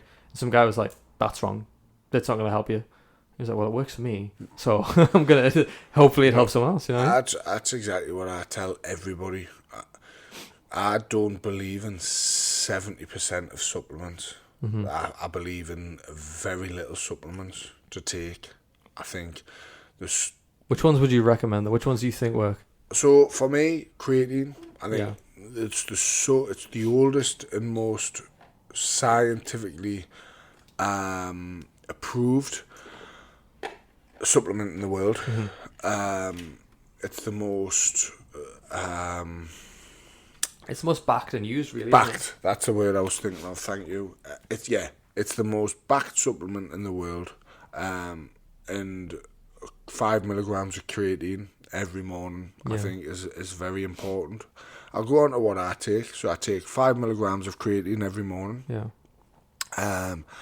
I don't get enough vegetables, so for my fibre I use a supplement called Super Greens. I used Applied Nutrition, but you can get any Super Greens, and what that is it's sort of babu extract, wheatgrass, spirulina, all into one. So you're getting all of your sort of greens. I think it's equivalent to around about 20 vegetables in one scoop. Nice. So I have my Super Greens, I have my 5 milligrams of creatine, I have my 2,000 milligrams of vitamin C split up over twice a day, 1,000 in the morning, 1,000 in the afternoon. I then have something called mineral mix, which is Joe Rogan spoke about it during COVID. You can't get it in this country. And that and ivermectin were killing COVID. And funnily enough, guess what become illegal? Ivermectin. And guess who made it illegal? Pfizer. So conspiracy theories 101 here. become illegal, which is and this mineral mix that Joe Rogan spoke about, I have that, and then I have 3,000 to 5,000 vitamin D. I have an oil called Udus oil, which is pretty much similar to cod liver oil. I drink that out. I have that 3 times a day, and I have a thing called black seed oil as well, which comes from a plant in Pakistan, which helps. I mean, if you read up on black seed oil, it was a scientist who spoke about it called Budwig, Dr. Budwig. Right. Dr. Budwig was a cancer scientist who done a lot of science in cancer that you need to turn your body alkaline to kill cancer. Cancer lives off sugars, cancer lives off proteins, cancer lives off fats. So for him, if anybody who's interested and anyone who knows somebody who is suffering, Google the Budwig diet. I'm gonna have to look at that. He is absolutely amazing. He talks about the patterns in cancer and the effects of chemotherapy and what's out there and turning your body alkaline. And he talks about this black seed oil, quark. Quark, it's a type of cheese. Right. And he talks about sign me up. I like cheese. The effects. It's like cottage cheese. Yeah, it's like happily, I'd happily quark cheese, very good for you. So I have this black seed oil, and that's pretty much the only supplements I have. But at the same time, as I was saying earlier, these glycosamine sulfates, these raspberry ketones, and I have ZMA before bed, but all these other supplements people take, just because somebody doesn't believe in them, if they work for you mentally, then they work. Yeah, you've got to try them, exactly, If they tell you, I'm not injured because I take glucosamine sulfate, I've never had bad tendons, I've never had bad arms, I don't suffer with arthritis, and that's because of glucosamine sulfate. Regardless of what somebody else thinks, regardless of the fact there's no science behind it, it works for you. You're telling yourself that it works, so keep doing it. Yeah. If it's working, don't worry about it. Yeah, exactly. Yeah. Exactly. Do what works for you. Yeah. No matter what people think, no matter what people say. I get told every day that I overtrain, but I can't sit in the house. Who tells you that? Is it people that don't? Oh, it's Mark. It's not people that don't train at all. I get told all the time of Mark, don't you dare come in tonight. And he'll come in, he'll go, I'll be sitting doing a 30-mile bike, and he'll go, "What? I fucking told you not to come in." I'm like, "Mark, I can't sit in the house. It's either that or sit and play Call of Duty and smash my TV. I can't. Like, Please don't Crash Bandicoot. I need to be in the gym. Like, you know, I'm sitting on the headset telling some little 9-year-old I'm going to punch his face in on Call of Duty, asking for his dad's address. Like, I can't be, you know, you'll be sitting in the sniper rifle. Rocking up his door like you're in the 90s, settling down on the grass. Human. And I say to them, like, so, as I say, what you know, we can get told things. Like, you just got to try it. I've got a schedule, and I deviate off that schedule so much, because when I'm sitting bored, I'll go for a walk, I'll go to the gym, like. But it's all good stuff though. It's not like, oh, I'm bored, I'm going to eat like Big Macs. No, you've got that discipline to keep it on track. Yeah. But there's nothing that's going to harm you really in the long term. No, it's I mean, well, probably when I'm riddled with arthritis and I'm being pushed around in a wheelchair when I'm older, then. But at the minute, I'm enjoying it, and I like doing what I'm doing, so I'll just carry on doing what I'm doing. Yeah, exactly. Why not? And so sort of round this up as well. I've saw in a lot of videos that you talk a lot about legacy. Well, that seems to be a big word in your vocabulary, is legacy. So if you could sum up what you would want your legacy to be, like what? Because obviously you've said you do this. You know, you love doing it. It's your passion now. It's taken you, you know, your life basically. This is your life. So how would you sum up your legacy? My legacy is simply making those who don't believe in themselves, those who are told every day, as I said earlier, that line of no's, there's going to be a yes at the end of the line. You have to have been at rock bottom. You have to have failed to succeed. My legacy is simply just want to make anybody who doesn't believe in themselves, everybody who doubts themselves, everybody who is told they'll not become anything, because every day in school I was told I'll become nothing. You know,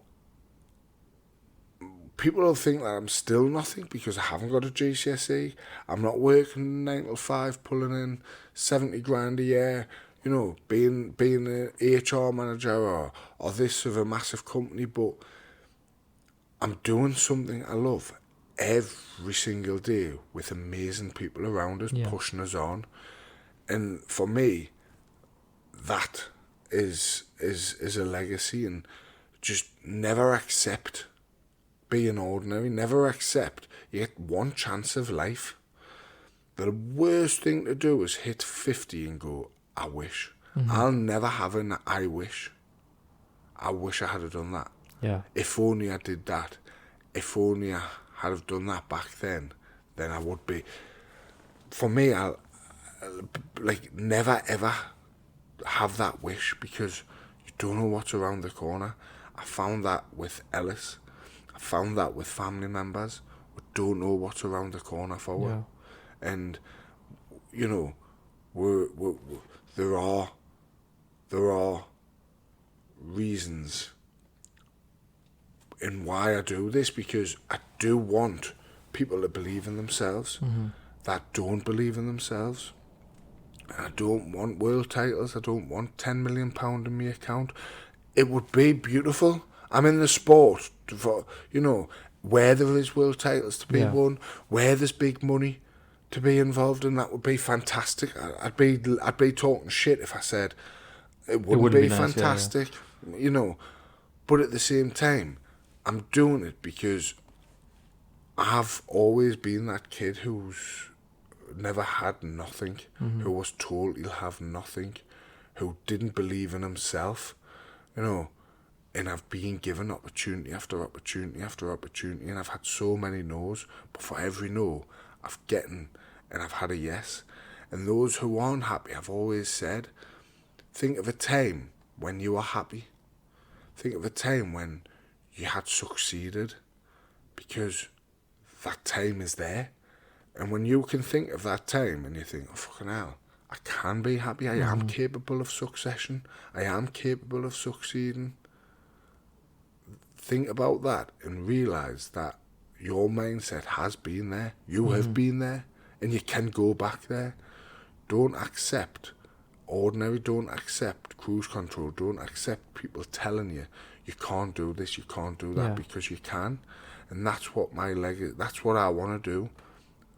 I just want people to believe in themselves and go out there, and that one life that they get, give it 110%. Make it before epic. You know it. Yeah. Don't know what's around the corner, and you'll become old, and you'll become living with regrets. And you should never live your life with regrets, ever. Absolutely. And I think one of my favourite speakers, when I first started getting into self-help in the speaking world, was Les Brown. I'm sure you've probably seen some of his speeches before. And I remember one of his things was, he mentioned that the average human has 28,000 days to live. Now, if you ask someone how many days do you have to live, normally they'll be like, 1,000,000, 500,000 or whatever, you know what I mean? There's something high, right? 28,000 is the average life expectancy, right? And it's like, if you think, how many of those 28,000 days have you already... 365 days a year. I mean, you can do the maths in your head, maybe. But when you think about that, like, that's not a long time. No, but everyone lives... first yeah. 15 year in school. Exactly. And you spend your last 20 year decrepit. Yeah. So really, you take away 35 year of that. You do 35 times 365. You've got a lot less than that. Yeah, you've been missing a huge chunk of time. You know, and... People seem to live like they've got 1,000,000 years to live, and it's like, you don't. You have very little time, so it's about time you really taking advice from you, taking advice from anyone else that comes on here, who are living what I would call an above average life. You're not settling for the norm. You're not letting people tell you who you need to be. You're doing what you want, living your way, regardless of what anyone else tells you, regardless of what life's even telling you. Life's telling you no, and you're saying fuck you. That's kind of what I get from a kind of your mentality, I would say, is like, it's people almost think a fuck you mentality is arrogant, right? And have you ever been called arrogant? Because I've been called arrogant for a lot of it. I have definitely. Yeah. And you're right. We're told we're arrogant of people who are jealous. Yeah. They don't understand the passion and commitment, I would think. They don't understand, like they see you and they think, I would never fast till 2 p.m. I could never do that. Yes, you could. I could never get in the boxing ring 6 days a week. Yes, you could. It's up here, mostly. Like, is there anything that sticks in your head when it comes to mindset that's really important to you that you remember every single day? Is there any quote or mantra that you say to yourself that's important? The quote of hell. That one, yeah. The quote of hell was, like, wow. That for me was just like... mind blown, to the point where I thought, fucking hell, like, imagine dying and knowing that you haven't lived your life, and whether you believe in afterlife or not, whether you believe you go somewhere or whether you believe you die, the thought of not doing what I wanted to do, and not trying to get, and I always say the poor stay poor because they're not willing to invest the money, invest the time, and the rich become richer because they are willing to invest. They invest the money, they invest the time. And it's not just even riches and financial. No, it's just that's what I'm saying. Like life wealth, time, isn't it? Yeah, because you can always get more money. You can make money. You can get given money. You can't get more time. You can't buy more time. No money ever bought a. What was that quote from? Are you a Marvel fan? Yeah. You seen what is it? What he says in Endgame? It's Iron Man. He says to his dad, doesn't he? No amount of money ever bought a second of time, or something like that. He says, and it's so true. It's so true. We're limited for time, and I think listening to your story today is really, I understand more about where you've came from now, the kind of background that you had, the kind of mentality you slipped into, and then gradually got out of. Like, it's amazing to hear. But a lot of people. Do you think a lot of people really need to hit that rock bottom? Do you think people should almost seek out a rock bottom moment, almost? Do you think that's a necessity, or do you think it's just something that is more helpful than not reaching it? But I think we've all reached it. I think everybody will have been at a point where that might not be rock bottom to the point where, you've got nothing. I'm not on about rock bottom. You're homeless and you've got yeah. I'm just talking about a time where you've been at the lowest part of your life and you've bounced back from that. I think we've all hit rock bottom. Yeah, in some way. Everyone's rock bottom is different, though, as well. Of course That's it the is. thing, yeah. Of course it is. And like I said, where it's about bouncing back. And as I said earlier, have you been happy in your time? Can you think of a time where you've been happy and when you succeeded? Of course you can. Everybody can. Yeah.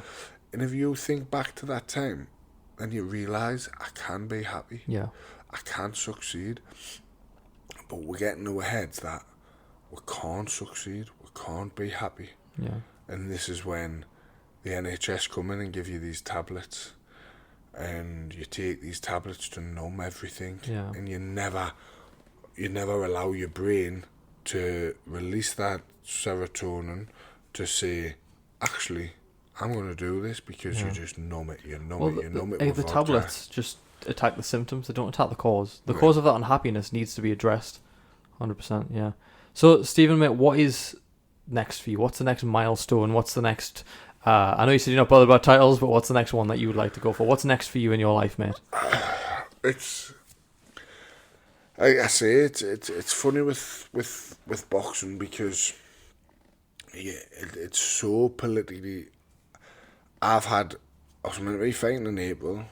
The person pulled out. I was meant to be fighting May. The person pulled out. So when I say boxing, there's too many people who want this succession because they believe that there's a website called BoxRec. That's your record of boxing. That's what everyone goes off. That's what all anyone in the sport will BoxRec somebody. Yeah. Tells you everything about the person. And too many people are worried about going on BoxRec and seeing that zero gone. But for me, records are for DJs, not for sports. And there's no other sport like it. If you feel in tennis, if you feel in golf, if you feel in football, you get back and you go again. Yeah. You get back and you go again. Whereas with boxing, unfortunately, too many people are worried about failing. And I'm at a bit of a stalemate where I think people thought I was a bit of a piss take, a bit of a gimmick after the Shane Gill loss. People didn't take it serious in the boxing world. They thought, he's had 5 knockouts. He's just a pit. He's been in with bums. He's been in with nobodies.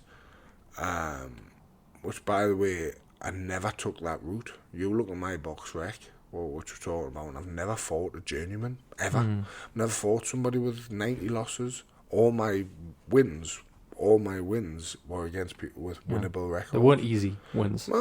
No. Anybody stepping through that ring, male or female, is a warrior. Yeah. And none of them are going to be easy. They're there to win. Yeah. It's stemming back to the olden days. It's kill or be killed. You're there and you think, your brain switches to, I need to win this fight.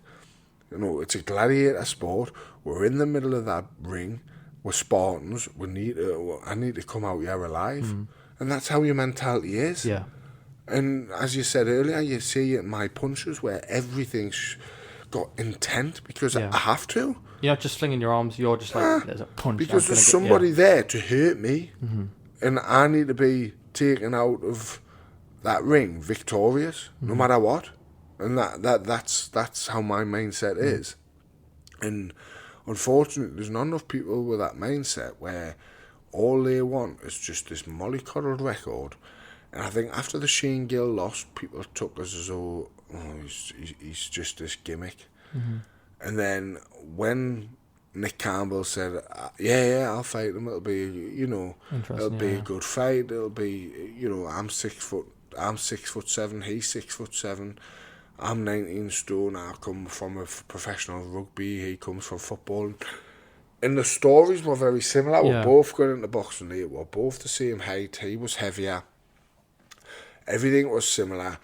He had a good record. I was 33-1 in the bookies. Wow. 33-1. So I knew I was going into there as a massive underdog, and that's not just from boxing critics. That's from the bookies. Yeah. 33-1 is ridiculous odds. Like that's like Chelsea versus Gateshead odds. Yeah. And I remember seeing them, I was thinking, no, you can tell nobody knows what I went through with Shane Gill. Yeah. Nobody knows I was at rock bottom, and that's fine. That's no problem. Yeah. I've never minded being the underdog, because I've been the underdog in life every time I was told I'd become nothing.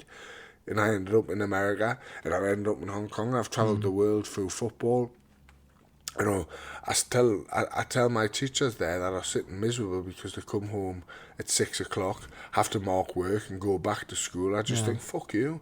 You are the one, you know, you can't tell kids that. Yeah, you can't. You can't.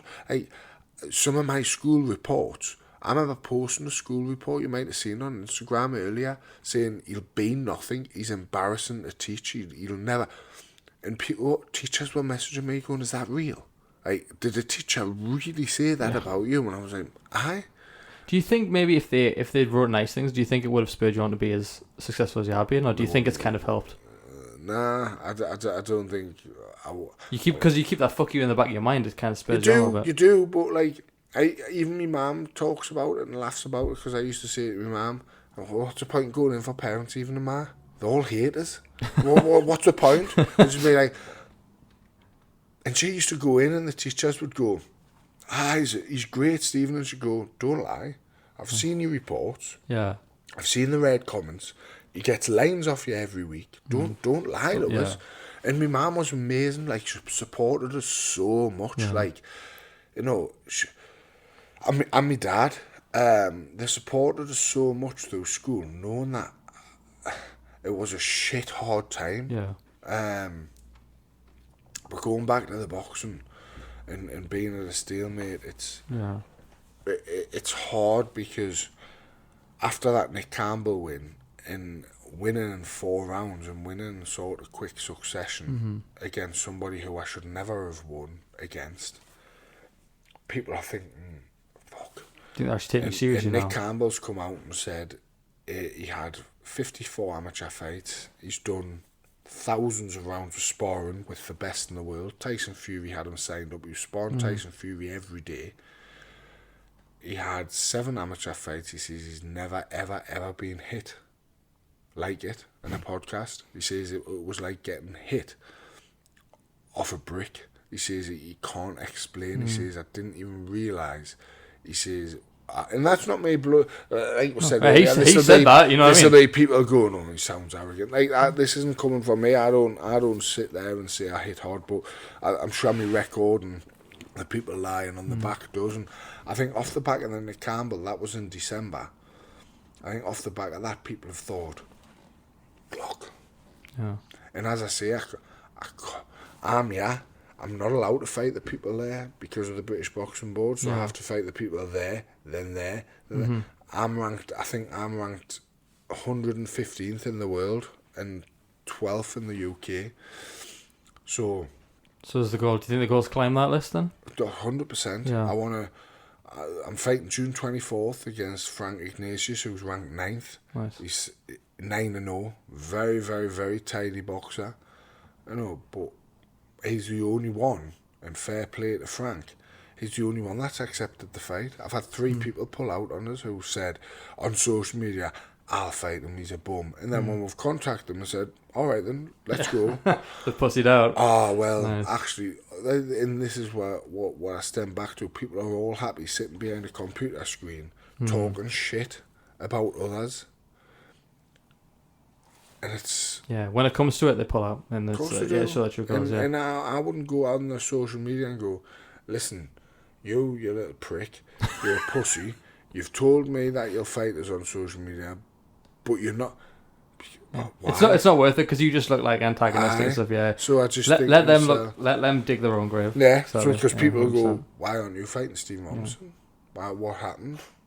And that's up to them, no answer. Exactly. But mate, listen, I have no doubt that you are going to climb that ranking. I have no doubt, because I've seen you for years now in the gym. Every time I come in, you're pretty much there, non-stop, relentless. Like, you're consistent, you know what you're talking about, you know what you're doing, and you've got a great team behind you. So, mate, I have no doubt at all, and I've got absolute faith in you that you can do it. Well, thank you, so, I really appreciate it. And it's been fantastic having you on the podcast as well, mate. Much. Well, listen, guys, thank you very much for listening in today. Obviously, if you are listening on Spotify, you can give us a 5-star rating. None of this 4-star bullshit. And if you're on Apple Music as well, the same. And be sure to follow Stephen. Where can people follow you on social media? What's your handle? I only on Instagram. I don't I couldn't find you on Facebook. I was like, where the fuck's he on Facebook? I'm not on Facebook. I got made to make. I wouldn't have social media if it wasn't such a big thing to have. I wouldn't have it. I'm not really into social media. The lies, the things that come with it. So I'm only on Instagram. It's Steve. Is it Stephen Robinson _Drago? Is that right? Or AKA Drago, isn't it? I'll put it on the bottom of the screen as well. So you can follow used as well. to be the US, but I don't even know Yeah, what to the it got US as changed well. to. Yeah, exactly. I really don't know what it got changed to.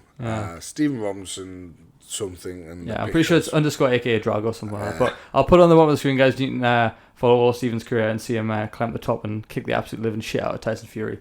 So, until the next episode, guys, I will see you all very, very soon. Thank you.